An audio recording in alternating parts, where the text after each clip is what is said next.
स्वागत तुहाडा सारिਆਂ ਦਾ एक बार फिर तो प्राइम एशिया टीवी तुसीं देख रहे हो। मैं हाँ नवजीत ते प्रोग्राम का नाम है प्राइम टाइम। हर रोज जिस वेले तुहाडे नाल चर्चा करीदी है, बहुत सारिया खबरां हुंदियां ने जिन्हों लैके असीं गलबात करते हैं। पंजाब की राजनीति की गल होवे चाहे समाजिक मुद्दे होण, कोशिश करीदी है कि तुहाडे सामने सारा कुछ रखीए। ते पंजाब की सियासत विच जिस हिसाब दे नाल हर रोज़ कुछ नवां देखण नूं मिल रहा है, नवे रंग देखण नूं मिल रहे हैं, लगता पिया कि इस बार दियां 2024 दियां लोक सभा दियां चोणां जिहदे विच हमेशा ही कहा जाता है कि पंजाब दा की है जी, सीटां ही थोड़ियां ने, पर इस वाल थोड़ियां सीटां वाल बहुत ज़्यादा ध्यान दिता जाण लग पिया। अंदर खाते जिस हिसाब दे नाल भाजपा के सियासतदानां दी मीटिंगां हो रही ने, जिस हिसाब दे नाल संघ दे मुखी इत्थे आके बिल्कुल सीक्रेट दौरा करके चले जाते हैं, किसी नूं पता तक नहीं लगता। इत्थों पता लगता कि कुछ ना कुछ वखरा होवेगा। दूसरे पासे जो गल सियासत की करते पे हाँ तो किहड़े वेले सियासतदानां ते कदों मुसीबत आई है, कदों उन्होंने कीते हुए घपले बाहर आ जाने हैं, कदों विजिलेंस लिए जांच लिए सद लेना, तो कदों ये पता लगना कि भाई इन्होंने तो किते ना किते गड़बड़ी की है, पता नहीं हुंदा। हुण जिस हिसाब दे नाल स्टेज के उपर पंजाब के मुद्दों नूं भुल के एक दूसरे उपर दोष लगन का सिलसिला शुरू होया, इहनूं किहड़ा कोई नहीं देखदा पिया। पंजाब दे विच पानी धरती के हेठां वल जा रहा है, किसी नूं कोई फिक्र नहीं। स्कूल दे विच कहिंदे आ कि बच्चों की सिक्ख्या के म्यार नूं उपर चुकना, अध्यापक सिर्फ स्कूल दे विच काम करनगे। खबरां ये आउंदियां ने, कदी ये खबर आ जांदी है कि गल इदां दी है ही नहीं पाई, गल तां इत्थों तक पहुंची, अध्यापकों के कोलों काम अजे तक भी करवाया जा रहा है। किन्ना क सच हुंदा है असीं रोज़ लभण की कोशिश करते हैं, पर पंजाब के मुद्दों वाल ध्यान देण दी बजाए जदों इस गल ते ज़्यादा ध्यान दिता जाए कि तेरे भाई 45% नंबर आए सी, तैनूं तां पंजाबी नहीं लिखनी आउंदी। जदों ध्यान इन्हां गल्लां वल दिता जाए कि आ तो कुछ अखरां की बनावट इस तरह की है, फिर पढ़े लिखे होने का की फायदा, तुसीं तां क्लासां छड्ड दिंदे, विचों कोई BA चों हट गया, कोई +2 चों हट गया। पंजाब दे तां मुद्दे ही है नहीं गे।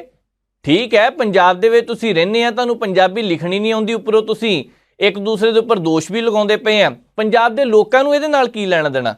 पंजाब दे लोकां नूं तां मतलब है कि पंजाब दे मुद्दे, पंजाब दे समस्या का हल होवे, वो हुंदा नज़र नहीं आ रहा। एक मुद्दा खत्म करने के लिए दूसरा मुद्दा खड़ा हो जाता है, तो दूसरा मुद्दा जो खड़ा हुंदा उस तो बाद लगातार अगे तो अगे काम वधदा जांदा है। अज ना सारियां खबरां ते चर्चा करते हैं क्योंकि बसां का भी रौला पै गया, तो नाल दी नाल कहंदे बॉडियां बहुत हल्कियां सीगियां, दरवाजे वो भी खड़काए जा रहे हैं। रोडवे दीयां बसां दा मामला है, राजा वड़िंग होरां नूं घेरन की तैयारी की जा रही है। अगले कहंदे आ जाओ जदों आउणा, इन्ने साल का तो चुप बैठे रहे, मैं तो बिल्कुल ठीक होके बैठा, कोई चिंता नहीं, कोई कपड़ा नहीं किया। चलो देखते हैं। भारत दे विच रौला तो इस गल का भी बहुत पिया होया कि दवाइयां नकली आउण लग पईयां। बीमारी किहड़ी एक है, 99 लाख लोग हर साल मर जांदा वख-वख बीमारियां दे नाल। जेकर कीड़े मारन वाली दवाई दे विच ही कीड़े पै जाण ते लोग ठीक किद्दां होणगे। चलो इत्थे हुण लोकां नूं जिहड़ियां दवाइयां दित्तियां जांदियां उहदे विच भी कहिंदे कसरां मिलण लग पईयां। उहदे विच भी जिस हिसाब दे नाल कहिंदे लीवर की दवाई है, कोई कैंसर की दवाई है, वो भी नकली आ गईयां।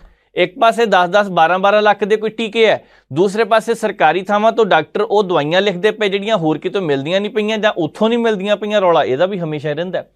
असीं ना सारे मुद्दों ते गलबात करते हैं, पर जेकर शुरुआत असीं राजा वड़िंग हुणां तो कर लईए, जिस हिसाब दे नाल पंजाब के मुख्यमंत्री साहब ने इस गल नूं लैके दावा किया कि पंजाब दे विच घपला होया, एक वो घपला सीगा ट्रांसपोर्ट मंत्री रहिंदे राजा वड़िंग दे हुंदे, उस वेले घपला होया। रोडवे दीयां बसां दीयां बॉडियां राजस्थान वाले पासियों मंगाईयां सी कहिंदे। हुण जदों उदों ये गल निकली, 1.5 साल का समा लगभग हो चलिया, थोड़े के बचे है। सरकार नवीं बनी है, सरकार पहला भी कहिंदे सी, बयान आया सियासी तौर पर कि सानूं पता लग्या कि पंजाब रोडवे दीयां बसां 'च घपला होया। दरअसल शुरुआती दौर दे विच जदों ये बसां नवीं आईयां, एक सोशल मीडिया ते वीडियो वायरल हुंदी है। उस वीडियो दे विच जां ड्राइवर वीर है, जां कंडक्टर वीर है, जां कोई होर है, सानूं पता नहीं, पर वो दस रहा है कि आ देखो जी इत्थे पैर रखना सी, आ तां हल्का जिहा काम है, आ बॉडी इत्थों उद्दां ही खड़कदी पई है। फिर उस वेले अमरिंदर सिंह राजा वड़िंग साहब ने उदों भी एक बयान दिता सी, इदां दी कोई गल नहीं, ये तो उपरले पासे सारा कुछ तय हुंदा, सानूं तां बाद पता लगता है। चलो हो सकता इदां दी गल भी होवे, बाद पता लगता है, पहला पता लगता है नकली तौर पर बनाईयां जांदियां कि नहीं बनाईयां जांदियां। रेता के मामले में घपले सामने आते हैं, सीमेंट दियां हो जांदे घपले, कई थावां ते घपले हो जाते। हो सकता इत्थे भी होया होवे, असीं दोष नहीं लाउंदे किसी ते, हो सकता होया होवे। जेकर हैगा तो तुसीं भाई इत्ते कार्रवाई करो। वड़िंग साहब ने जिद्दां कहता कि मैं किसी भी तरह की जांच लई बिल्कुल तैयार हाँ, फाइलां तुसीं तैयार करो, तुसीं इन्ना टाइम बैठे क्यों आ? इहदे विच एक ਗੱਲ ਬਿਲਕੁਲ ਠੀਕ ਹੈ, ਦਰੁਸਤ ਹੈ ਕਿ ਤੁਸੀਂ ਇੰਨਾ ਟਾਈਮ ਬੈਠੇ ਕਿਉਂ? ਜੇਕਰ ਕਾਰਵਾਈ ਕਰਨੀ ਸੀ ਤਾਂ ਇੰਨਾ ਸਮਾਂ ਹੋ ਗਿਆ, ਕੀਤੀ ਕਿਉਂ ਨਹੀਂ? ਸਵਾਲ ਤਾਂ ਇਹ ਵੀ ਵੱਡਾ। ਪੰਜਾਬ ਦੇ ਵਿੱਚ ਕਈ ਇਸ ਤਰ੍ਹਾਂ ਦੇ ਸਿਆਸਤਦਾਨ ਨੇ ਜਿਨ੍ਹਾਂ ਨੂੰ ਲੈ ਕੇ ਖਬਰਾਂ ਸਾਹਮਣੇ ਆਈਆਂ ਕਿ ਇਹਨਾਂ ਨੇ ਘਪਲਾ ਕੀਤਾ ਆਪਣੇ ਸਮੇਂ ਤੇ। ਕਈਆਂ ਦੇ ਦੋਸ਼ ਲੱਗੇ, ਕਈ ਜੇਲ੍ਹ 'ਚ ਵੀ ਗਏ, ਕਈ ਜ਼ਮਾਨਤ ਤੇ ਰਿਹਾ ਹੋ ਕੇ ਵੀ ਆ ਗਏ। ਉਹਨਾਂ ਦੇ ਵਿੱਚੋਂ ਕਿਸੇ ਤੇ 2000 ਕਰੋੜ ਰੁਪਏ ਦੇ ਘਪਲੇ ਦਾ ਦੋਸ਼ ਹੈ, ਕਿਸੇ ਤੇ ਨਸ਼ਿਆਂ ਦਾ ਦੋਸ਼ ਲੱਗਿਆ, ਕਿਸੇ ਦੇ ਉੱਪਰ ਬੱਚਿਆਂ ਦੇ ਵਜ਼ੀਫੇ ਦਾ ਦੋਸ਼ ਲੱਗਿਆ, ਕਿਸੇ ਦੇ ਉੱਪਰ ਦੋਸ਼ ਲੱਗਿਆ ਕਿ ਇਹਨਾਂ ਨੇ ਮਸ਼ੀਨਾਂ ਨਾਲ ਰੱਖੀਆਂ ਗਿਣਨੇ ਨੂੰ, ਕਿਸੇ ਤੇ ਲੱਗਿਆ ਇਹਨਾਂ ਰੇਤਾ ਵੀ ਖਾ ਲਈ, ਬਜਰੀ ਵੀ ਖਾ ਲਈ, ਸਾਰਾ ਕੁਝ ਢਕਾਰ ਗਏ। ਪਰ ਉਹਨਾਂ ਦੇ ਵਿੱਚੋਂ ਅੱਧੇ ਆਜ਼ਾਦ ਪਰਿੰਦਿਆਂ ਦੀ ਤਰ੍ਹਾਂ ਇਸ ਵੇਲੇ ਬਾਹਰ ਘੁੰਮ ਰਹੇ ਨੇ। ਚਲੋ ਉਹਨਾਂ ਦੀ ਮਰਜ਼ੀ ਹੈ, ਵਿਜੀਲੈਂਸ ਜਾਂਚ ਦਾ ਇੱਕ ਹਿੱਸਾ ਹੈ। ਅਸੀਂ ਨਹੀਂ ਕਹਿੰਦੇ ਕਿ ਕਿਉਂ ਘੁੰਮਦੇ ਪਏ, ਅਦਾਲਤ ਦੇ ਹੁਕਮਾਂ ਤੇ ਸਾਰਾ ਕੁਝ ਹੋਇਆ। ਪਰ ਵੜਿੰਗ ਸਾਹਿਬ ਨੇ ਇਸ ਵੇਲੇ ਜਦੋਂ ਟਵੀਟ ਕਰਕੇ ਇਹ ਜਾਣਕਾਰੀ ਦਿੱਤੀ ਹੈ ਕਿ 1.5 ਸਾਲ ਤੋਂ ਸਾਰੀਆਂ ਫਾਈਲਾਂ ਤੁਹਾਡੇ ਕੋਲ ਨੇ, ਤੁਸੀਂ ਕਿਉਂ ਨਹੀਂ ਜਾਂਚ ਕਰਦੇ ਪਏ, ਤੁਸੀਂ ਕਿਉਂ ਨਹੀਂ ਗ੍ਰਿਫਤਾਰ ਕਰਦੇ ਪਏ? ਇਹਦੇ ਪਿੱਛੇ ਕੁਛ ਨਾ ਕੁਛ ਤਾਂ ਹੋਏਗਾ। ਪਰ ਪੰਜਾਬ ਸਰਕਾਰ ਜੇਕਰ ਕਹਿੰਦੀ ਹੈ ਕਿ ਇਹ 'ਚ ਕੋਈ ਗੜਬੜੀ ਹੈਗੀ ਹੈ ਤਾਂ ਆਉਂਦੇ ਦਿਨੋਂ ਸਾਰਾ ਸੱਚ ਸਾਹਮਣੇ ਆਉਣਾ ਚਾਹੀਦਾ, ਸੱਚ ਲੋਕਾਂ ਦੇ ਸਾਹਮਣੇ ਆਉਣਾ ਚਾਹੀਦਾ। ਇਹ ਨਾ ਹੋਵੇ ਕਿ ਤੁਸੀਂ ਭਾਈ ਨੰਬਰ ਬਣਾਉਣ ਦੇ ਲਈ ਸਾਰਾ ਕੁਝ ਕਰੀ ਜਾਓ, ਕਿਉਂਕਿ ਪਿਛਲੇ ਸਮੇਂ ਦੇ ਦੌਰਾਨ ਇਹ ਸਾਰਾ ਕੁਝ ਹੋਇਆ। ਆਮ ਆਦਮੀ ਪਾਰਟੀ ਦੇ ਕੁਛ ਕੁ ਵਿਧਾਇਕ ਇਸ ਤਰ੍ਹਾਂ ਦੇ ਨੇ, ਕੁਛ ਕੁ ਜਿਨ੍ਹਾਂ ਦੇ ਉੱਪਰ ਦੋਸ਼ ਲੱਗਦੇ ਆ ਕਿ ਆਪਣੇ ਹਲਕੇ ਚਾਹੇ ਹਲਕਾ ਪ੍ਰਧਾਨ ਵੀ ਕੁਛ ਹੈਗੇ ਆ ਕਿ ਇਹ ਸਹੀ ਤਰੀਕੇ ਨਾਲ ਕੰਮ ਨਹੀਂ ਕਰਦੇ, ਕਿਤੇ ਨਾ ਕਿਤੇ ਮਿਲੀ ਭੁਗਤ ਹੈਗੀ ਆ, ਧਿਆਨ ਤਾਂ ਉਧਰ ਦੀ ਵੀ ਦੇਣ ਦੀ ਜ਼ਰੂਰਤ ਹੈ ਨਾ। ਅਸੀਂ ਪਿਛਲੀਆਂ ਸਰਕਾਰਾਂ ਵੇਲੇ ਜਿਹੜੇ ਘਪਲੇ ਹੋਏ ਆ ਉਹ ਕੱਢਣੇ ਬਿਲਕੁਲ ਹੈਗੇ ਆ, ਕੱਢੋ ਤੁਸੀਂ, ਕੋਈ ਨਹੀਂ ਰੋਕਦਾ। ਸ਼੍ਰੋਮਣੀ ਅਕਾਲੀ ਦਲ ਦੀ ਸਰਕਾਰ ਸੀ, ਕਾਂਗਰਸ ਨੇ ਵੀ ਬਥੇਰੇ ਕੱਢੇ, ਰੜਕਾਂ ਕੱਢੀਆਂ। ਜਦੋਂ ਕਾਂਗਰਸ ਦੀ ਸਰਕਾਰ ਸੀਗੀ, ਸ਼੍ਰੋਮਣੀ ਅਕਾਲੀ ਦਲ ਦੇ ਵੇਲੇ ਘਪਲੇ ਹੋਏ, ਚਾਹੇ ਕਾਂਗਰਸ ਵੇਲੇ ਘਪਲੇ ਹੋਏ, ਇੱਕ ਦੂਜੇ ਦੇ ਵੇਲੇ ਸਾਰਾ ਕੁਝ ਹੁੰਦਾ ਰਿਹਾ। ਪਰ ਹੁਣ ਸਮਾਂ ਬਦਲਿਆ, ਲੋਕ ਇਨਸਾਫ ਉਡੀਕਦੇ ਨੇ। ਲੋਕ ਕਹਿੰਦੇ ਨੇ ਕਿ ਤਲੀਆਂ ਤੇ ਸਰੋਂ ਜਮਾ ਕੇ ਦਿਖਾਓ। ਲੋਕ ਕਹਿੰਦੇ ਨੇ ਤੁਸੀਂ ਘਪਲੇ ਬਾਹਰ ਕੱਢੋ ਤਾਂ ਕਿ ਪਤਾ ਲੱਗੇ ਕਿਤੇ ਨਾ ਕਿਤੇ ਗੜਬੜੀ ਹੈਗੀ ਹੈ। ਪਰ ਜਦੋਂ ਗੱਲੀ ਬਾਤੀ ਸਾਰੀ ਜਾਣਾ, ਉਦੋਂ ਕੀ ਮਿਲਣਾ? ਬਹੁਤ ਸਾਰੇ ਘਪਲੇ ਆ ਜੇਕਰ ਕੱਢੇ ਜਾਣ। ਕਹਿੰਦੇ ਆ ਸਿੰਜਾਈ ਘਪਲਾ ਹੋਇਆ 1000 ਕਰੋੜ ਰੁਪਏ ਤੋਂ ਵੱਧ ਦਾ ਘਪਲਾ, ਸ਼੍ਰੋਮਣੀ ਅਕਾਲੀ ਦਲ ਦੇ 2 ਸਾਬਕਾ ਮੰਤਰੀ, ਉਸ ਤੋਂ ਬਾਅਦ ਦੇਖੋ ਤੁਸੀਂ 3 ਉੱਚ ਅਫਸਰ, ਕਈ ਹੋਰ ਫਸਣ ਦੀ ਸੰਭਾਵਨਾ। ਪੰਜਾਬ ਦੇ ਵਿੱਚ ਮਸ਼ੀਨਾਂ ਇਸ ਕਰਕੇ ਭੇਜੀਆਂ ਗਈਆਂ ਕਿ ਪਰਾਲੀ ਦਾ ਪ੍ਰਬੰਧ ਸਹੀ ਤਰੀਕੇ ਨਾਲ ਕੀਤਾ ਜਾ ਸਕੇ। ਅੱਧੇ ਤੋਂ ਵੱਧ ਮਸ਼ੀਨਾਂ ਹੀ ਖਾ ਗਏ, ਅੱਧੇ ਤੋਂ ਵੱਧ ਲੋਹੇ ਦੀਆਂ ਉਹ ਮਸ਼ੀਨਾਂ ਪਤਾ ਨਹੀਂ ਲੱਗੀਆਂ ਡੀਲਰ ਕਿਹਦੇ ਨਾਂ ਤੇ ਲੈ ਗਏ। ਘਪਲਾ ਇਹ ਵੀ ਬਹੁਤ ਵੱਡਾ ਸਾਹਮਣੇ ਤਾਂ ਆਉਣਾ ਚਾਹੀਦਾ ਨਾ, ਇੱਕ ਵਾਰ ਪਤਾ ਤਾਂ ਲੱਗਣਾ ਚਾਹੀਦਾ ਨੇ ਕਿ ਇਹਨੇ ਕਿੱਥੇ ਕੀ ਕੀਤਾ। ਸੋ ਦੇਖਦੇ ਹਾਂ ਆਉਣ ਵਾਲੇ ਦਿਨਾਂ ਦੇ ਦੌਰਾਨ ਗੱਲ ਕਿੱਧਰ ਨੂੰ ਜਾਂਦੀ ਹੈ। ਪਰ ਜੇਕਰ ਇਸੇ ਤਰ੍ਹਾਂ ਕਹਿ ਦਈਏ ਗੱਲੀ ਬਾਤੀ ਇੱਕ ਥਾਂ ਤੇ ਪ੍ਰੋਗਰਾਮ ਕਰਕੇ ਕਿ ਭਾਈ ਆਉਣੇ ਦਿਨਾਂ ਨੂੰ ਕਾਰਵਾਈ ਕਰਨੀ ਹੈ, ਕਾਰਵਾਈ ਇਦਾਂ ਨਹੀਂ, ਕਾਰਵਾਈ ਕਰਕੇ ਦਿਖਾਉਣੀ ਪੈਣੀ ਹੈ। ਲੋਕ ਉਹ ਦਿਨ ਉਡੀਕਦੇ ਪਏ ਆ, ਲੋਕ ਤਾਂ ਇਹ ਵੀ ਦਿਨ ਉਡੀਕਦੇ ਪਏ ਆ ਕਿ ਕਿਸ ਦਿਨ ਸਰਕਾਰ ਜਿਹੜੀ ਬਣਨ ਦਾ ਦਾਅਵਾ ਕਰਦੇ ਸੀ ਉਹਨਾਂ ਦੇ ਨਾਲ ਬੰਦੇ ਜੁੜਨਗੇ। ਸ਼੍ਰੋਮਣੀ ਅਕਾਲੀ ਦਲ ਕਈ ਦਿਨਾਂ ਤੋਂ ਇਸ ਗੱਲ ਨੂੰ ਲੈ ਕੇ ਦਾਅਵੇ ਕਰ ਰਿਹਾ ਕਿ ਤੁਸੀਂ ਥੋੜੇ ਦਿਨ ਰੁਕੋ, ਸਰਕਾਰ ਅਗਲੀ ਆਏਗੀ ਤਾਂ ਸ਼੍ਰੋਮਣੀ ਅਕਾਲੀ ਦਲ ਦੀ ਹੀ ਆਵੇਗੀ। ਚਲੋ ਭਾਈ, ਦਿਲ को बहलाने के लिए गालिब ख्याल अच्छा है। ਹੁਣ ਜੇਕਰ ਸਰਕਾਰ ਅੱਗੇ ਆਉਂਦੀ ਹੈ ਤਾਂ ਹੋ ਸਕਦਾ ਲੋਕ ਚੁਣ ਕੇ ਲੈ ਵੀ। ਹੁਣ ਇਹ 'ਚ ਬਹੁਤੀ ਕੋਈ ਵੱਡੀ ਗੱਲ ਨਹੀਂ, ਪੰਜਾਬ ਹੋਵੇ ਭਾਰਤ ਹੋਵੇ, ਇਹ ਨਹੀਂ ਕਿ ਇੱਕ ਸਰਕਾਰ ਬਣ ਗਈ ਤਾਂ 20-20 ਸਾਲ ਉਹੀ ਰਹਿਣੀ ਹੈ। ਸਰਕਾਰਾਂ ਬਦਲਦੀਆਂ ਵੀ ਰਹਿੰਦੀਆਂ, ਕਿਸੇ ਥਾਂ ਤੇ ਟਿਕੀਆਂ ਵੀ ਰਹਿੰਦੀਆਂ, ਬਣੇ ਵੀ ਰਹਿੰਦੇ ਉਹੀ ਮੁੱਖ ਮੰਤਰੀ। ਪਰ ਲੋਕ ਪੰਜਾਬ ਦੇ ਵਿੱਚ ਬਦਲਾਅ ਚਾਹੁੰਦੇ ਸੀ, ਉਹਨਾਂ ਨੇ ਬਦਲਾਅ ਕਰਕੇ ਸਰਕਾਰ ਲਿਆਂਦੀ ਨਵੀਂ। ਹੁਣ ਸਰਕਾਰ ਕਹਿ ਰਹੇ ਆ ਕਿ ਅਸੀਂ ਸਹੀ ਤਰੀਕੇ ਨਾਲ ਕੰਮ ਕਰਾਂਗੇ, ਲੋਕਾਂ ਦੀਆਂ ਉਮੀਦਾਂ ਤੇ ਖਰਾ ਉਤਰਾਂਗੇ। ਇਹੀ ਵਾਅਦਾ ਹਰ ਇੱਕ ਸਿਆਸਤਦਾਨ ਕਰਦੇ ਆ, ਕਾਂਗਰਸ ਵੇਲੇ ਵੀ ਕੀਤਾ ਜਾਂਦਾ, ਚੰਨੀ ਸਾਹਿਬ ਵੀ ਕਰਦੇ ਰਹੇ, ਕੈਪਟਨ ਅਮਰਿੰਦਰ ਸਿੰਘ ਵੀ ਕਰਦੇ ਸੀ, ਸਰਦਾਰ ਪ੍ਰਕਾਸ਼ ਸਿੰਘ ਬਾਦਲ ਵੀ ਕਹਿੰਦੇ ਰਹੇ, ਡਿਪਟੀ ਮੁੱਖ ਮੰਤਰੀ ਸੁਖਬੀਰ ਸਿੰਘ ਬਾਦਲ ਵੀ ਕਰਦੇ ਸੀ, ਸਾਰੇ ਸਿਆਸਤਦਾਨ ਕਰਦੇ ਇਹ ਗੱਲਾਂ, ਕਰਨੀਆਂ ਵੀ ਹੈ। ਪਰ ਹੁਣ ਸਵਾਲ ਉੱਠਦਾ ਪਿਆ ਕਿ ਸ਼੍ਰੋਮਣੀ ਅਕਾਲੀ ਦਲ ਪੰਜਾਬ ਵਿੱਚ ਜਿਸ ਹਿਸਾਬ ਦੀ ਸਥਿਤੀ ਬਣੀ ਹੋਈ ਹੈ ਉਹਦੇ ਵਿੱਚੋਂ ਨਿਕਲਣ ਦੇ ਲਈ ਕੁਛ ਨਾ ਕੁਛ ਤਾਂ ਕਰਨਾ ਪੈਣਾ, ਕੁਛ ਨਾ ਕੁਛ ਤਾਂ ਕਰਨਾ ਪੈਣਾ। ਗੱਡਾ ਚਿੱਕੜ ਦੇ ਵਿੱਚ ਫਸਿਆ, ਜ਼ੋਰ ਲਾ ਕੇ ਨਿਕਲਣਾ, ਧੱਕਾ ਜਾਂ ਤਾਂ ਕਿਸੇ ਨੂੰ ਲਾਉਣਾ ਪੈਣਾ ਜਾਂ ਫਿਰ ਆਪ ਲਾਉਣਾ ਪੈਣਾ। ਸ਼੍ਰੋਮਣੀ ਅਕਾਲੀ ਦਲ ਸਾਰਾ ਕੁਝ ਕਰ ਰਿਹਾ, ਬਾਕੀ ਰਾਜਨੀਤਿਕ ਪਾਰਟੀਆਂ ਤੋਂ ਅੱਗੇ ਵੱਧ ਕੇ ਲੋਕ ਸਭਾ ਦੇ ਖੇਤਰਾਂ ਦੇ ਵਿੱਚ, ਲੋਕ ਸਭਾ ਹਲਕਿਆਂ ਦੇ ਵਿੱਚ ਆਪਣੇ ਕੁਛ ਪ੍ਰਧਾਨਾਂ ਨੂੰ ਉੱਥੇ ਨਿਯੁਕਤ ਕੀਤਾ। ਅੱਜ ਵੀ 4 ਜਿਹੜੇ ਹਲਕੇ ਨੇ ਵਿਧਾਨ ਸਭਾ ਦੇ, ਉੱਥੇ ਵੀ ਨਿਯੁਕਤੀਆਂ ਕੀਤੀਆਂ। ਚੰਗੀ ਗੱਲ ਹੈ, ਕਿਉਂਕਿ ਜਿਸ ਹਿਸਾਬ ਦੇ ਨਾਲ ਅੱਜ ਗੱਲ ਕਰੀਏ 4 ਹਲਕਿਆਂ ਦੀ ਤਾਂ ਹਰਿੰਦਰ ਸਿੰਘ ਮਹਿਰਾਜ ਨੂੰ ਹਲਕਾ ਰਾਮਪੁਰਾ ਤੋਂ ਲਗਾਇਆ ਗਿਆ, ਅਰਵਿੰਦਰ ਸਿੰਘ ਰਸੂਲਪੁਰ ਟਾਂਡੇ ਤੋਂ ਲਗਾਏ ਗਏ ਨੇ। ਪਿਛਲੀ ਵਾਰ ਇਹਨਾਂ ਨੇ ਚੋਣ ਲੜੀ ਸੀ, ਆਮ ਆਦਮੀ ਪਾਰਟੀ ਦੇ ਉਮੀਦਵਾਰ ਉੱਥੋਂ ਜਿੱਤੇ ਸੀਗੇ, ਕਿਉਂਕਿ ਜਿਸ ਹਿਸਾਬ ਦੇ ਨਾਲ ਜਸਵੀਰ ਸਿੰਘ ਰਾਜਾ ਨੇ ਜਿੱਤ ਪ੍ਰਾਪਤ ਕੀਤੀ, ਨਾਲ ਸੰਗਤ ਸਿੰਘ ਗਿੱਲ ਜੀਆਂ ਸੀਗੇ ਤੇ ਉਸ ਤੋਂ ਬਾਅਦ ਰਸੂਲਪੁਰ ਸਾਹਿਬ ਸੀ। ਹੁਣ ਇਸ ਵਾਰ ਵੀ ਉਹਨਾਂ ਨੂੰ ਉੱਥੇ ਭਰੋਸਾ ਉਹਨਾਂ ਤੇ ਜਿਤਾਇਆ। ਕਬੀਰ ਦਾਸ ਨੂੰ ਸ਼ਤਰਾਣੇ ਤੋਂ ਤੇ ਜਤਿੰਦਰ ਸਿੰਘ ਲਾਲੀ ਬਾਜਪਾ, ਇਹਨਾਂ ਨੂੰ ਹੁਸ਼ਿਆਰਪੁਰ ਦੇ ਵਿੱਚ ਜ਼ਿੰਮੇਵਾਰੀ ਸੌਂਪੀ ਗਈ ਹੈ। ਇਹ ਤਾਂ ਵਿਧਾਨ ਸਭਾ ਦੇ ਹਲਕੇ ਸੀ। ਪਰ ਜਦੋਂ ਕੱਲ ਅਚਾਨਕ ਬਿਕਰਮ ਸਿੰਘ ਮਜੀਠੀਆ ਹੋਰਾਂ ਨੂੰ ਲੋਕ ਸਭਾ ਹਲਕਾ ਖਡੂਰ ਸਾਹਿਬ ਹਰਸਿਮਰਤ ਕੌਰ ਬਾਦਲ ਹੋਰਾਂ ਨੂੰ ਉਹੀ ਹਲਕਾ ਜਿੱਥੋਂ ਪਹਿਲਾਂ ਉਹਨਾਂ ਨੇ ਜਿੱਤ ਪ੍ਰਾਪਤ ਕੀਤੀ ਹੈ ਉਹ ਲਗਾਇਆ ਗਿਆ। ਉੱਥੇ ਬਠਿੰਡੇ ਤੋਂ ਪ੍ਰੇਮ ਸਿੰਘ ਚੰਦੂ ਮਾਜਰਾ ਸ਼੍ਰੀ ਅਨੰਦਪੁਰ ਸਾਹਿਬ ਦੇ ਵਿੱਚ ਜ਼ਿੰਮੇਵਾਰੀ ਸੌਂਪੀ ਹੈ। ਅਨਿਲ ਜੋਸ਼ੀ ਹੋਰਾਂ ਨੂੰ ਅੰਮ੍ਰਿਤਸਰ, ਕਿਉਂਕਿ ਅੰਮ੍ਰਿਤਸਰ ਦੇ ਵਿੱਚ ਪਹਿਲਾਂ ਵੀ ਉਹਨਾਂ ਨੇ ਸੀਟ ਕੱਢ ਕੇ ਦਿਖਾਈ ਸੀ, ਭਰੋਸਾ ਇਸੇ ਕਰਕੇ ਹੋ ਸਕਦਾ ਕੀਤਾ ਗਿਆ ਹੋਵੇ। ਗੁਲਜ਼ਾਰ ਸਿੰਘ ਰਣੀਕੇ ਨੂੰ ਗੁਰਦਾਸਪੁਰ ਤੋਂ ਤੇ ਡਾਕਟਰ ਸੁਖਵਿੰਦਰ ਕੁਮਾਰ ਸੁੱਖੀ ਜਲੰਧਰ ਲੋਕ ਸਭਾ ਦੀ ਜ਼ਿਮਨੀ ਚੋਣ ਦੇ ਵਿੱਚ ਵਧੀਆ ਕੰਮ ਕੀਤਾ ਹੈ। ਲੋਕਾਂ ਨਾਲ ਨੇੜਤਾ ਵੀ ਆਈ ਹੈ, 4 ਲਿੰਕ ਵੀ ਬਣੇ ਹੋਣਗੇ, ਇਸ ਕਰਕੇ ਉਹਨਾਂ ਤੇ ਫਿਰ ਤੋਂ ਭਰੋਸਾ ਕੀਤਾ ਗਿਆ। ਕਹਿੰਦੇ ਆ ਜਨਮੇਜਾ ਸਿੰਘ ਸ਼ੇਖੋ ਹੋਰਾਂ ਨੂੰ ਫਿਰੋਜ਼ਪੁਰ ਵਾਲੇ ਪਾਸਿਓਂ, ਸਿਕੰਦਰ ਸਿੰਘ ਮਲੂਕਾ ਜਿਹੜੇ ਸ਼੍ਰੋਮਣੀ ਅਕਾਲੀ ਦਲ ਦੇ ਵਿੱਚ ਇਸ ਵੇਲੇ ਸਰਗਰਮੀਆਂ ਤੇਜ਼ ਕਰ ਰਹੇ ਨੇ, ਉਹਨਾਂ ਨੂੰ ਫਰੀਦਕੋਟ ਤੋਂ ਤੇ ਇਕਬਾਲ ਸਿੰਘ ਝੁੰਦਾ ਹੋਰਾਂ ਨੂੰ ਸੰਗਰੂਰ ਤੋਂ ਜ਼ਿੰਮੇਵਾਰੀ ਸੌਂਪੀ ਗਈ ਹੈ। ਇੰਚਾਰਜ ਇਹਨਾਂ ਨੂੰ ਲਗਾਇਆ ਗਿਆ। ਵੱਡੀ ਗੱਲ ਇਹ ਹੈ ਕਿ ਪਾਰਟੀ ਪ੍ਰਧਾਨ ਸੁਖਬੀਰ ਸਿੰਘ ਬਾਦਲ ਹੋਰਾਂ ਦਾ ਨਾਂ ਕਿਤੇ ਪਾਸੇ ਨਹੀਂ ਆਇਆ। ਹੁਣ ਦੂਸਰੀ ਗੱਲ ਇਹ ਵੀ ਹੈ ਕਿ ਸੁਖਬੀਰ ਸਿੰਘ ਬਾਦਲ ਹੋਰਾਂ ਲਈ ਹੋ ਸਕਦਾ ਇਹ ਚੀਜ਼ਾਂ ਸਾਰੀਆਂ ਮਾਇਨੇ ਨਾ ਰੱਖਦੀਆਂ ਹੁਣ, ਕਿਉਂਕਿ ਉਹਨਾਂ ਤੇ ਵੱਡੀ ਜ਼ਿੰਮੇਵਾਰੀ ਇਸ ਵੇਲੇ ਪਾਰਟੀ ਨੂੰ ਅੱਗੇ ਲੈ ਕੇ ਜਾਣ ਦੀ ਹੈ। ਸਿਆਸਤਦਾਨ ਕਹਿੰਦੇ ਹੋਣਗੇ ਪਾਰਟੀ ਵਾਲੇ, ਕੋਈ ਨਹੀਂ ਬਾਦਲ ਸਾਹਿਬ ਤੁਸੀਂ ਥੋੜਾ ਸਾਈਡ ਤੇ ਹੋ ਕੇ ਰਹੋ, ਪਿਛਲੇ ਪਾਸਿਓਂ ਗੇਮ ਖੇਡੋ, ਤੁਸੀਂ ਪਿਛਲੇ ਪਾਸੇ ਖਿਡਾਰੀਆਂ ਨੂੰ ਦੱਸੋ ਕਿੱਥੇ ਕਿੱਥੇ ਫੀਲਡਿੰਗ ਕਰਨੀ ਹੈ, ਕਿੰਨੇ ਬਾਉਂਡਰੀ ਤੇ ਓਪਨਿੰਗ ਕਰਨੀ ਹੈ, ਕਿੰਨੇ ਦੂਸਰੇ ਪਾਸੇ ਖੜੇ ਹੋਣਾ, ਕਿੰਨੇ ਸਭ ਤੋਂ ਪਹਿਲਾਂ ਜਦੋਂ ਬੋਲਿੰਗ ਆਉਣੀ ਹੈ ਤੁਸੀਂ ਬੋਲਿੰਗ ਕਰਨੀ ਹੈ। ਹੋ ਸਕਦਾ ਸਾਰੀ ਫੀਲਡਿੰਗ ਜਿਹੜੀ ਹੈ ਬਾਹਰੋਂ ਸੁਖਬੀਰ ਸਿੰਘ ਬਾਦਲ ਸਜਾਉਂਦੇ ਹੁਣ, ਤੇ ਆਉਣ ਵਾਲੇ ਦਿਨਾਂ ਦੇ ਦੌਰਾਨ ਸ਼੍ਰੋਮਣੀ ਅਕਾਲੀ ਦਲ ਉੱਪਰ ਉੱਠਣ ਲਈ ਅਚਾਨਕ ਕੋਈ ਇਸ ਤਰ੍ਹਾਂ ਦਾ ਸਿਆਸੀ ਪਟਾਕਾ ਪਾ ਦੇਵੇ ਕਿ ਸਾਰੀਆਂ ਰਾਜਨੀਤਿਕ ਪਾਰਟੀਆਂ ਦੇਖਦੀਆਂ ਰਹਿਣ। ਕੁਝ ਵੀ ਹੋ ਸਕਦਾ, ਸਿਆਸਤ ਵਿੱਚ ਕੀ ਹੈ, ਪਾਰਟੀ ਕਦੀ ਖਤਮ ਨਹੀਂ ਹੁੰਦੀ, ਚਾਹੇ ਕੋਈ ਵੀ ਹੋਵੇ, ਪਾਰਟੀਆਂ ਉੱਠ ਸਕਦੀਆਂ ਨੇ ਦੁਬਾਰਾ ਜੇਕਰ ਵਧੀਆ ਤਰੀਕੇ ਨਾਲ ਕੰਮ ਕਰੇ।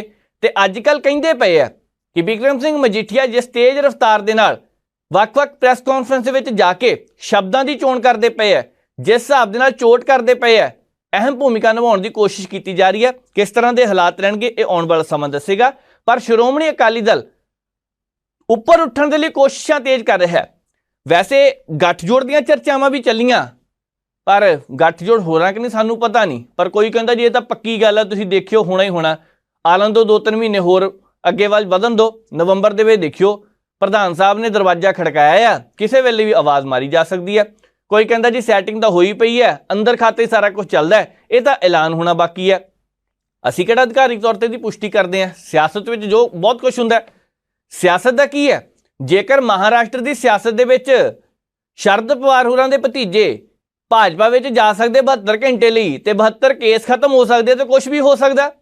ਜੇਕਰ ਚਾਚਾ ਭਤੀਜਾ ਜਦੋਂ ਰਾਮ ਵਿਲਾਸ ਪਾਸਵਾਨ ਸੀਗੇ, ਚਿਰਾਗ ਪਾਸਵਾਨ ਨਾਲ ਸੀਗਾ, ਪਤਾ ਥੋੜ੍ਹੀ ਲੱਗਾ ਕਿਹੜੇ ਵੇਲੇ ਸਿਆਸਤ ਤੋਂ ਪਰਲੇ ਪਾਸੇ ਨੂੰ ਪਾਸਾ ਵੱਟ ਲਿਆ। ਪੰਜਾਬ ਦੇ ਵਿੱਚ ਵੀ ਤਾਂ ਕਈ ਵਾਰ ਇਸ ਤਰ੍ਹਾਂ ਹੋਇਆ ਹੀ ਹੈ।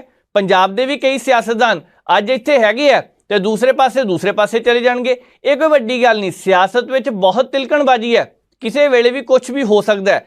ਪਰ ਵੱਡੀ ਸੰਭਾਵਨਾ ਇਹੀ ਹੈ ਕਿ ਸ਼੍ਰੋਮਣੀ ਅਕਾਲੀ ਦਲ ਦਾ ਕੀ ਗੱਠਜੋੜ ਹੋ ਸਕਦਾ ਹੈ, ਕੀ ਗੱਠਜੋੜ ਨਹੀਂ ਹੋ ਸਕਦਾ, ਨਹੀਂ ਵੀ ਹੋ ਸਕਦਾ। ਪਰ ਜ਼ਰੂਰੀ ਇਹ ਹੈ ਪੰਜਾਬ ਦੀ ਸਿਆਸਤ ਵਿੱਚ ਕੁਝ ਵੱਖਰਾ ਰੰਗ ਦੇਖਣ ਨੂੰ ਮਿਲ ਸਕਦਾ, ਪਰ ਅੰਦਰ ਖਾਤੇ ਕਹਿੰਦੇ ਆ ਕਿ ਤਿਆਰੀਆਂ ਚੱਲਦੀਆਂ ਨੇ, ਦਰਵਾਜ਼ੇ ਖੜਕਾਏ ਪਏ ਆ, ਦੇਖਿਆ ਜਾ ਰਿਹਾ ਹੈ ਕਿਹੜੇ ਵੇਲੇ ਆਵਾਜ਼ ਮਾਰੀ ਜਾਵੇ ਤੇ ਉਹ ਆਵਾਜ਼ ਹੋ ਸਕਦਾ ਫਿਰ ਹੀ ਕਹਿ ਦੇਣ ਆਜੋ ਜੀ ਤੁਸੀਂ ਸਾਡੇ ਹੀ ਆ। ਵੱਡਾ ਭਰਾ ਛੋਟਾ ਭਰਾ ਹੋਵੇਗਾ ਕਿ ਨਹੀਂ ਪਤਾ ਨਹੀਂ।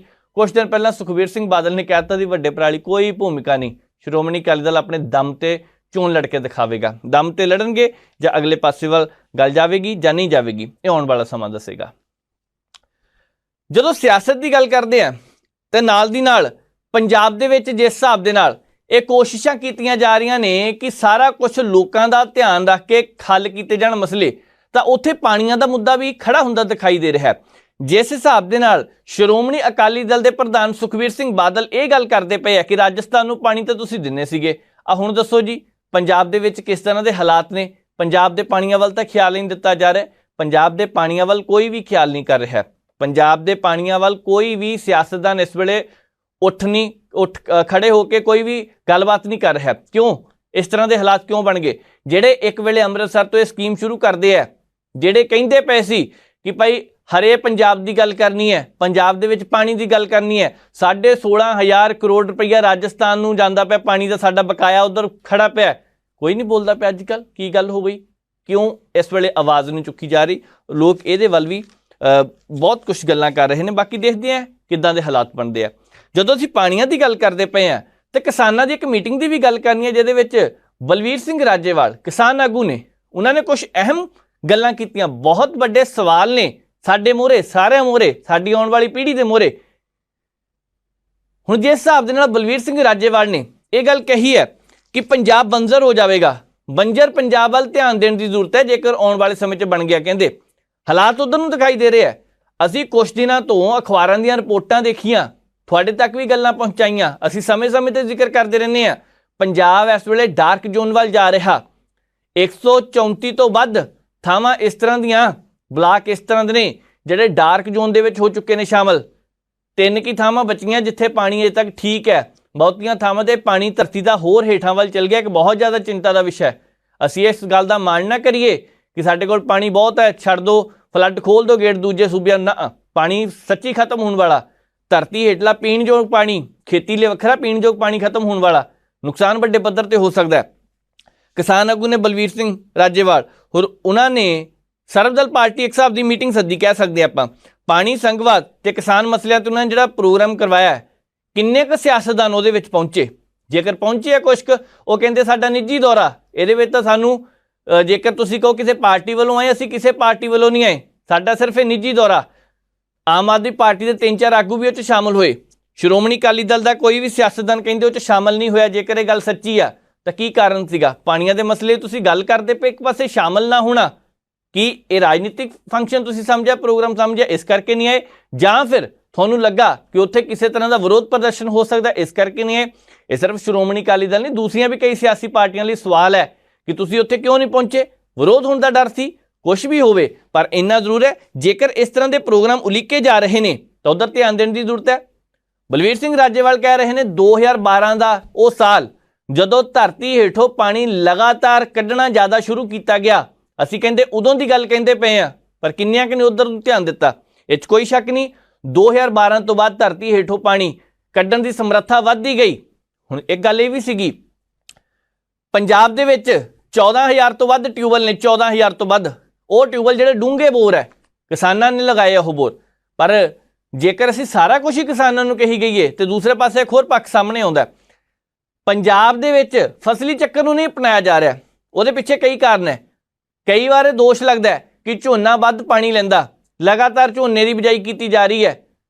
ये भी चर्चा चलती कि सीधी बिजाई करो, उधर भी ध्यान दिता जा रहा है। पर यूनीवर्सिटी या फिर माहरां ते कई बार ये गल्लां निकलियां ने कि भाई ध्यान तो देने की जरूरत है, तुसीं किन्नियां क मीटिंगां कराउने आ, तुसीं किन्नियां क थावां ते आके ट्रेनिंग दिंदे आ। अगले पासे जवाब आउंदा कि असीं वख-वख पिंड देखो जी, आ देखो जी, इत्थे गए सीगे, इत्थे किसानां नाल गलबात कीती है, पर फिर भी सीधी बिजाई वाल किसान क्यों नहीं आ रहे? की कारण है? वख-वख थावां दी जमीन उपजाऊ शक्ति किते होर है, यह भी हो सकता है। MSP की गल हमेशा हुंदी है, MSP कई फसलों ते अजे तक नहीं दिती जा रही, यह भी एक मुख्य कारण है। बलवीर सिंह राजेवाल का कहना है कि जेकर MSP वाल ध्यान नहीं दिता जा रहा, बदलवी फसल का प्रबंध किसान करन किवें? जां तां तुसीं उन्हां नूं पूरी सहूलत दिओ, जां उन्हां नूं पूरी ट्रेनिंग दिओ, जां फिर पूरा दसो कि असीं तुहाडे नाल खड़े हैं, MSP की चिंता ना करो, जेकर फसल खराब भी होगी असीं बैठे हैं। पर नहीं, इदां नहीं हुंदा पिया। मूंगी वाले मसले 'च देख लो किन्नी क साथ मिलिया, बहुत रौला पै के हट गया। पर अजे तक भी कई थावां इस तरह दियां ने जिधर ध्यान देने की जरूरत है। जदों साबका विधायक जगदेव सिंह कमालू, नाजर सिंह मानशाइया उत्थे पहुंचे तो किसान जथेबंदियां वालों एजेंडे ते बोलण की बजाय आमदन वधाउण, खर्चे घटाउण, सस्तियां दरां ते करजे लैण बारे गल करते रहे कहंदे। पर जिहड़ा एजेंडा सी उत्ते तां कोई बोलिया ही नहीं। गल ही यह वड्डी है। जां तां फिर सियासतदान वो जिहड़े तुसीं सद्दे आ, भाई उन्हां नूं दस दो आ एजेंडा जी साडा, इह ते गल करनी है, क्योंकि इस वेले सारिआं नूं एक होण की जरूरत है। किसानां दे अंदोलन के दौरान दिल्ली विच जेकर बाकी किसान जथेबंदियां ने जां किसानां ने बलवीर सिंह राजेवाल नूं अगे होके भूमिका निभाउण नूं कहा सी, इसे करके सी कि उन्हां नूं पंजाब दे मसलिਆਂ ਦਾ ज़्यादातर पता है। ये ਉਹੀ बलवीर सिंह राजेवाल ने ਜਿਹੜੇ ਕਹਿੰਦੇ जी एक मीटिंग ते ਚੱਲਦੀ मीटिंग 'ਚ कुंडी ला ली सी भी ਆਪਾਂ ਉੱਥੇ ਦੱਸਿਆ ਸੀ ਕੀ ਨਫਾ ਕੀ ਨੁਕਸਾਨ ਜਿਹੜੀਆਂ ਤੁਸੀਂ ਆ ਚੀਜ਼ਾਂ ਲੈ ਕੇ ਆ ਰਹੇ ਹੋ। ਜਦੋਂ ਇਹ ਸਾਰੀਆਂ ਗੱਲਾਂ ਉਦੋਂ ਕੀਤੀਆਂ ਜਾ ਸਕਦੀਆਂ ਸੀਗੀਆਂ, ਕੀਤੀਆਂ ਵੀ, ਤੇ ਹੁਣ ਫਿਰ ਤੋਂ ਪੰਜਾਬ ਦੇ ਵਿੱਚ ਪਾਣੀ ਬਚਾਉਣ ਦੇ ਲਈ ਸਾਰਿਆਂ ਨੂੰ ਇੱਕ ਹੋਣ ਦੀ ਜ਼ਰੂਰਤ ਹੈ। ਸਿਆਸਤਦਾਨ ਖੜਦੇ ਨਹੀਂ ਪਏ, ਇਸ ਕਰਕੇ ਰੌਲਾ ਵੱਡੇ ਪੱਧਰ ਤੇ ਪੈ ਰਿਹਾ। ਨੁਕਸਾਨ ਹੁੰਦਾ ਕਿਸਾਨਾਂ ਦੇ ਵਿੱਚ ਕੋਈ ਸ਼ੱਕ ਨਹੀਂ, ਪਰ ਇਸ ਨੁਕਸਾਨ ਦੇ ਵਿੱਚੋਂ ਬਾਹਰ ਨਿਕਲਣ ਲਈ ਜ਼ਰੂਰੀ ਹੈ ਕਿ ਧਿਆਨ ਦਿੱਤਾ ਜਾਵੇ, ਸਾਰਿਆਂ ਵੱਲ ਧਿਆਨ ਦਿੱਤਾ ਜਾਵੇ, ਸਾਰਿਆਂ ਨੂੰ ਇੱਕ ਹੋ ਕੇ ਗੱਲਬਾਤ ਕਰਨੀ ਪੈਣੀ ਹੈ। ਇਹ ਤਾਂ ਬਹੁਤ ਸਾਰੇ ਲੋਕ ਨੇ ਜਦੋਂ ਇਸ ਤਰ੍ਹਾਂ ਦੀਆਂ ਮੀਟਿੰਗਾਂ ਕੀਤੀਆਂ ਜਾਂਦੀਆਂ ਤਾਂ ਉਹਦੇ ਵਿੱਚ ਅੱਧੇ ਤੋਂ ਵੱਧ ਫੋਨਾਂ ਤੇ ਲੱਗੇ ਰਹਿੰਦੇ ਆ। ਕੀ ਕਰਨਾ ਇਦਾਂ ਦੇ ਬੰਦਿਆਂ ਨੂੰ? ਜੇਕਰ ਤੁਸੀਂ ਉੱਥੇ ਜਾ ਕੇ ਮਸਲਿਆਂ ਦੀ ਗੱਲ ਹੀ ਨਹੀਂ ਕਰਨੀ ਤਾਂ ਫਿਰ ਤੁਸੀਂ ਫੋਨ ਵੀ ਨਾ ਲੈ ਕੇ ਜਾਓ, ਤੁਸੀਂ ਗੱਲਾਂ ਕਰਨੀਆਂ ਪੰਜਾਬ ਦੀਆਂ ਕਰੋ। ਅੱਧੇ ਤੋਂ ਵੱਧ ਤਾਂ ਵੈਸੇ ਪਾਰਲੀਮੈਂਟ ਦੇ ਵਿੱਚ ਵੀ ਇਸ ਤਰ੍ਹਾਂ ਦੇ ਚਿਹਰੇ ਹੁੰਦੇ ਆ, ਜਦੋਂ ਮੁੱਦਿਆਂ ਤੇ ਗੱਲ ਕੀਤੀ ਜਾਂਦੀ ਉਹ ਵੀ ਫੋਨ ਤੇ ਲੱਗੇ ਰਹਿੰਦੇ ਆ ਤੇ ਫੋਨ ਦੇ ਉੱਪਰ ਦੇਖਦੇ ਕੀ ਹੁੰਦੇ ਸਭ ਨੂੰ ਪਤਾ ਹੈ। ਬਹੁਤ ਸਾਰੀਆਂ ਗੱਲਾਂ ਸਾਹਮਣੇ ਆ ਹੀ ਜਾਂਦੀਆਂ ਹੁੰਦੀਆਂ, ਕਈ ਵਾਰ ਆ ਜਾਂਦੀਆਂ। ਅੱਗੇ ਵਧਦੇ ਹਾਂ, ਗੱਲ ਕਰਨੀ ਹੈ ਪੰਜਾਬ ਦੇ ਵਿੱਚ, ਭਾਰਤ ਦੇ ਵਿੱਚ ਕੁਝ ਕੁ ਦਵਾਈਆਂ ਵਾਲੇ ਜਿਹੜਾ ਰੌਲਾ ਸਭ ਤੋਂ ਵੱਧ ਇਸ ਵੇਲੇ ਪੈ ਰਿਹਾ ਹੈ। ਇੱਕ ਸਮਾਂ ਸੀ ਜਦੋਂ ਪਿੰਡਾਂ ਦੇ ਵਿੱਚ ਇਹ ਕਿਹਾ ਜਾਂਦਾ ਸੀ ਕਿ ਬੰਦਾ ਠੀਕ ਨਹੀਂ ਹੁੰਦਾ, ਇਹਨੂੰ ਹਕੀਮ ਕੋਲ ਲੈ ਜਾਓ, ਠੀਕ ਹੋ ਜੂ। ਨੁਸਖੇ ਦੱਸਦੇ ਸੀਗੇ, ਸਿਰ ਦੁਖਦਾ, ਅੱਖਾਂ ਦੁਖਦੀਆਂ, ਸਰੀਰ 'ਚ ਕੋਈ ਸਮੱਸਿਆ, ਨੁਸਖਿਆਂ ਨਾਲ ਠੀਕ ਹੋ ਜਾਂਦਾ ਸੀਗਾ। ਸਮਾਂ ਬਦਲਿਆ, ਬੰਦਿਆਂ ਦੀ ਖੁਰਾਕ ਬਦਲ ਗਈ। ਖੁਰਾਕ ਬਦਲਣ ਦੇ ਕਰਕੇ ਕਈ ਇਸ ਤਰ੍ਹਾਂ ਦੀਆਂ ਬਿਮਾਰੀਆਂ ਦਾ ਸਾਹਮਣਾ ਇਸ ਵੇਲੇ ਲੋਕਾਂ ਨੂੰ ਕਰਨਾ ਪੈ ਰਿਹਾ ਜਿਹੜੀਆਂ ਕਦੀ ਸੋਚੀਆਂ ਨਹੀਂ ਸੀਗੀਆਂ। ਇੱਕ ਸਮਾਂ ਉਹ ਵੀ ਸੀਗਾ ਜਦੋਂ ਬਜ਼ੁਰਗਾਂ ਦੀ ਉਮਰ 70, 80, 90 ਸਾਲ ਆਮ ਜਿਹੀ ਹੁੰਦੀ ਸੀਗੀ। 70 ਤੋਂ ਉੱਪਰ ਹੀ ਹੁੰਦੀ ਸੀ, 80, 90 ਹੋ ਜਾਂਦੇ ਸੀ ਆਰਾਮ ਨਾਲ, ਐਨ ਤੰਦਰੁਸਤ ਸਰੀਰ। ਉਦੋਂ ਕੀ ਹੁੰਦਾ ਸੀ? ਉਦੋਂ ਖੁਰਾਕ ਹੁੰਦੀ ਸੀ, ਘੱਟ ਖਾਂਦੇ ਸੀਗੇ। ਆ ਬਾਜ਼ਾਰਾਂ ਦਾ ਨਹੀਂ ਖਾਣਾ ਖਾਂਦੇ ਸੀਗੇ, ਫਾਸਟ ਫੂਡ ਨਹੀਂ ਬਹੁਤਾ ਸੀਗਾ, ਉਦੋਂ ਸੀਗਾ ਹੀ ਨਹੀਂ ਬਹੁਤਾ, ਤੇ ਕੀ ਸੀਗਾ ਹੀ ਨਹੀਂ, ਖਾਂਦੇ ਹੀ ਨਹੀਂ ਸੀਗੇ। ਘਰ ਦੀ ਖੁਰਾਕ ਹੁੰਦੀ ਸੀ। ਅੱਜ ਦੀ ਪੀੜ੍ਹੀ ਨੂੰ ਤੁਸੀਂ ਅਲਸੀ ਦੀਆਂ ਪਿੰਨੀਆਂ ਦੇ ਕੇ ਦੇਖੋ, ਸਮੈਲ ਆਉਂਦੀ ਜੀ, ਦੇਸੀ ਘਿਓ ਤੋਂ ਸਮੈਲ ਆਉਂਦੀ ਹੈ। ਜਦੋਂ ਕੁਝ ਖਾਣਾ ਹੀ ਨਹੀਂ ਤਾਂ ਸਰੀਰ ਕਰੇਗਾ ਕੀ? ਇੱਕ ਸਮਾਂ ਸੀ, ਬਜ਼ੁਰਗ ਦੱਸਦੇ ਆ ਕਿ ਜਦੋਂ ਗੰਨੇ ਚੂਪਣ ਬੈਠਦੇ ਸੀਗੇ ਤਾਂ ਢੇਰ ਲੱਗਾ ਹੁੰਦਾ ਸੀਗਾ ਗੰਨਿਆਂ ਦਾ, ਪੋਰੀਆਂ। ਅੱਜ ਕੱਲ੍ਹ ਛਿੱਲ ਕੇ ਦੇ ਦਿਓ ਜੀ, ਪੋਰੀ ਕੱਟ ਕੇ ਦੇ ਦਿਓ ਜੀ। ਇੱਥੋਂ ਤੱਕ ਹਾਲਾਤ, ਦੰਦ ਹੀ ਨਹੀਂ ਕੰਮ ਕਰਦੇ ਪਏ। ਸਰੀਰਕ ਤੌਰ ਤੇ ਬਿਮਾਰੀਆਂ ਵੱਧਦੀਆਂ ਜਾ ਰਹੀਆਂ ਨੇ। ਮਿੱਠਾ ਖਾ ਖਾ ਕੇ ਸ਼ੂਗਰ ਦੀ ਬਿਮਾਰੀ ਦੀ ਸਮੱਸਿਆ। ਜਦੋਂ ਸਰੀਰਕ ਤੌਰ ਤੇ ਕੁਛ ਤਾਂ ਸਰੀਰ ਇਸ ਤਰ੍ਹਾਂ ਦੇ ਹੁੰਦੇ, ਬੱਚੇ ਜਨਮ ਤੋਂ ਹੀ ਕਈਆਂ ਨੂੰ ਸ਼ੂਗਰ ਹੋ ਜਾਂਦੀ ਹੈ, ਪਰ ਆਹ ਜਿਹੜੇ ਬੱਚੇ 5-6 ਸਾਲ ਦੇ ਨੇ ਜਿਹਨਾਂ ਨੂੰ ਪਤਾ ਹੀ ਨਹੀਂ, ਉਹਨਾਂ ਦੇ ਸਰੀਰ ਨੂੰ ਸ਼ੂਗਰ ਹੋਈ ਫਿਰਦੀ ਹੈ। ਅੱਖਾਂ ਦੀਆਂ ਇਸ ਤਰ੍ਹਾਂ ਦੀਆਂ ਬਿਮਾਰੀਆਂ ਨੇ। 5-5, 7-7, 10-10 ਸਾਲ ਦੇ ਬੱਚੇ ਆ, ਸਕੂਲ ਜਾਂਦੇ ਨੇ, ਐਡੀਆਂ ਐਡੀਆਂ ਮੋਟੀਆਂ ਐਨਕਾਂ ਲੱਗੀਆਂ। ਇੱਕ ਸਮਾਂ ਸੀ ਜਦੋਂ ਲੋਕ ਤੰਦਰੁਸਤ ਰਹਿੰਦੇ ਸੀ, ਪਰ ਖੁਰਾਕ ਦੇ ਵਿੱਚ ਇੰਨਾ ਕੁ ਅੰਤਰ ਆ ਗਿਆ। ਅੱਜ ਕੱਲ੍ਹ ਬੰਦਾ 3 ਟਾਈਮ ਦੀ ਰੋਟੀ ਖਾਵੇ ਚਾਹੇ ਨਾ ਖਾਵੇ, 4 ਟਾਈਮ ਦਵਾਈ ਉਹਨੂੰ ਜ਼ਰੂਰ ਖਾਣੀ ਪੈਂਦੀ ਹੈ। ਕੋਈ BP ਦੀ ਖਾਈ ਫਿਰਦਾ, ਕੋਈ ਲੱਤਾਂ ਦੁਖਦੀਆਂ, ਕੋਈ ਸਿਰ ਦੁਖਦਾ। ਪਰ ਇਹ ਅਚਾਨਕ ਸਾਰਾ ਕੁਝ ਕਿਉਂ ਹੈ? ਕਿਉਂਕਿ ਖੁਰਾਕ ਦਾ ਅਸਰ ਹੈ। ਹੁਣ ਦੂਸਰੇ ਪਾਸੇ ਜਦੋਂ ਸਮਾਂ ਬਦਲਦਾ, ਹਕੀਮ ਤੋਂ ਡਾਕਟਰਾਂ ਵੱਲ ਜਾਂਦੇ ਨੇ, ਬਹੁਤ ਸਾਰੀਆਂ ਦਵਾਈਆਂ ਨਵੀਆਂ ਆ ਗਈਆਂ, ਮਸ਼ਹੂਰੀਆਂ ਇੱਦਾਂ ਦੀਆਂ ਆ ਜਾਂਦੀਆਂ ਜੀ, ਟਿਊਬ ਲਾਓ ਮਿੰਟਾਂ 'ਚ ਦਰਦ ਖਤਮ, ਗੋਲੀ ਖਾਓ ਸਿਰ ਦਰਦ ਦੀ ਆ ਇੰਨੇ ਚਿਰ ਦੇ ਵਿੱਚ ਖਤਮ। ਉੱਥੇ ਹੁਣ ਇੱਕ ਐਡਵਾਈਜ਼ਰੀ ਜਾਰੀ ਕੀਤੀ ਗਈ ਹੈ ਭਾਰਤ ਵਿੱਚ ਕਿ ਕੁਝ ਕੁ ਦਵਾਈਆਂ ਜੋ ਸਰੀਰ ਦੇ ਵੱਖ-ਵੱਖ ਹਿੱਸਿਆਂ ਨਾਲ, ਖਾਸ ਕਰ ਲੀਵਰ ਤੇ ਕੈਂਸਰ ਦੀ ਗੱਲ ਚੱਲਦੀ ਪਈ ਹੈ, ਇਹਨੂੰ ਲੈ ਕੇ ਜੋ ਦਵਾਈਆਂ ਸਾਹਮਣੇ ਆ ਰਹੀਆਂ ਨੇ ਉਹ ਨਕਲੀ ਹੈ। ਅਲਰਟ ਜਾਰੀ ਕੀਤਾ ਗਿਆ। ਹੁਣ ਦੇਖੋ ਭਾਰਤ ਵਿੱਚ ਇਹ ਕਿਹੜਾ ਪਹਿਲੀ ਵਾਰ ਗੱਲ ਸਾਹਮਣੇ ਆਈ ਹੈ।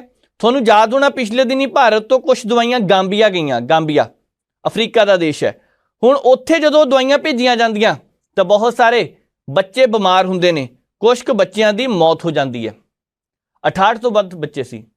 ਉਜ਼ਬੇਕਿਸਤਾਨ ਦਵਾਈਆਂ ਭੇਜੀਆਂ ਗਈਆਂ, ਭਾਰਤ ਦਾ ਮਿੱਤਰ ਦੇਸ਼, ਉੱਥੇ ਦਰਜਨਾਂ ਬੱਚਿਆਂ ਦੀ ਮੌਤ ਹੋ ਗਈ। ਰੌਲਾ ਪੈ ਗਿਆ ਅੰਤਰਰਾਸ਼ਟਰੀ ਪੱਧਰ ਤੇ। ਵਿਸ਼ਵ ਸਿਹਤ ਸੰਗਠਨ ਤਾਂ ਗੱਲ ਗਈ। ਵਿਸ਼ਵ ਸਿਹਤ ਸੰਗਠਨ ਨੇ ਕਿਹਾ ਕਿ ਜਿਹੜੀ ਦਵਾਈ ਭਾਰਤ ਤੋਂ ਆਈ ਹੈ ਉਹ ਸਹੀ ਤਰੀਕੇ ਨਾਲ, ਪਹਿਲੀ ਗੱਲ ਤੇ ਅਸੀਂ ਭਾਰਤ ਦੇ ਵਿੱਚ ਹੀ ਬੈਨ ਸੀ, ਦੂਜੇ ਮੁਲਕ 'ਚ ਭੇਜ ਨਹੀਂ ਸਕਦੇ ਸੀ। ਉਹ ਭੇਜੀ ਕਿੱਦਾਂ ਗਈ, ਇਹਦੀ ਜਾਂਚ ਹੋਣੀ ਚਾਹੀਦੀ ਸੀ। ਵਿਸ਼ਵ ਸਿਹਤ ਸੰਗਠਨ ਨੇ ਉਸ ਦਿਨ ਇਹ ਗੱਲ ਕਹੀ ਕਿ ਦਵਾਈਆਂ ਆਈਆਂ ਕਿੱਥੋਂ ਹੈ, ਕਿੱਦਾਂ ਆਈਆਂ, ਇਹਦੀ ਸੈਂਪਲ ਅਸੀਂ ਲਏ ਗਏ ਸੀਗੇ, ਉਹ ਫੇਲ ਪਾਏ ਗਏ ਆ, ਨੈਗੇਟਿਵ ਪਾਏ ਗਏ।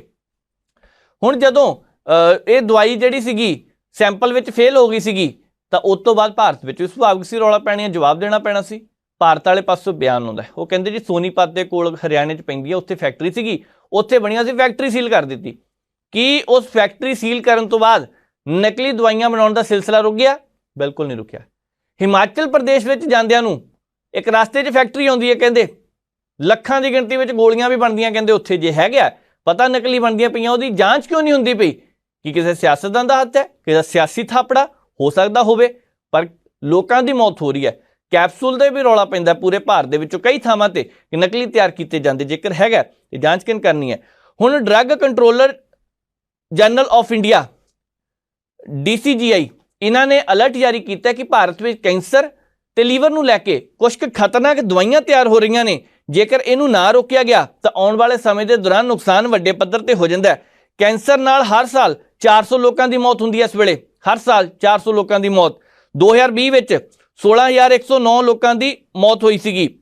2 ਸਾਲਾਂ ਦੇ ਵਿੱਚ ਇਹ ਮੌਤਾਂ ਦੀ ਗਿਣਤੀ ਵੱਧਦੀ ਜਾ ਰਹੀ ਹੈ। 2020 ਦੇ ਮੁਕਾਬਲੇ 2022 ਦੇ ਵਿੱਚ 888 ਮੌਤਾਂ ਜ਼ਿਆਦਾ ਹੋਈਆਂ। ਹੁਣ ਜਦੋਂ ਲਗਾਤਾਰ ਇਹ ਮੌਤਾਂ ਵੱਧਦੀਆਂ ਜਾ ਰਹੀਆਂ ਨੇ, ਲਗਾਤਾਰ ਅੰਕੜਾ ਵੱਧਦਾ ਜਾ ਰਿਹਾ ਹੈ, ਹਰ ਸਾਲ 400 ਮੌਤਾਂ ਦਾ ਵਾਧਾ ਹੋ ਰਿਹਾ, 400 ਨਹੀਂ 400 ਮੌਤਾਂ ਦਾ ਵਾਧਾ ਹੋ ਰਿਹਾ ਹਰ ਸਾਲ। ਇਹ ਨੁਕਸਾਨ ਦੀ ਗੱਲ ਹੈ। ਭਾਰਤ ਦੇ ਵਿੱਚ ਲਗਾਤਾਰ ਇਹ ਬਿਮਾਰੀ ਵੱਧਦੀ ਜਾ ਰਹੀ ਹੈ।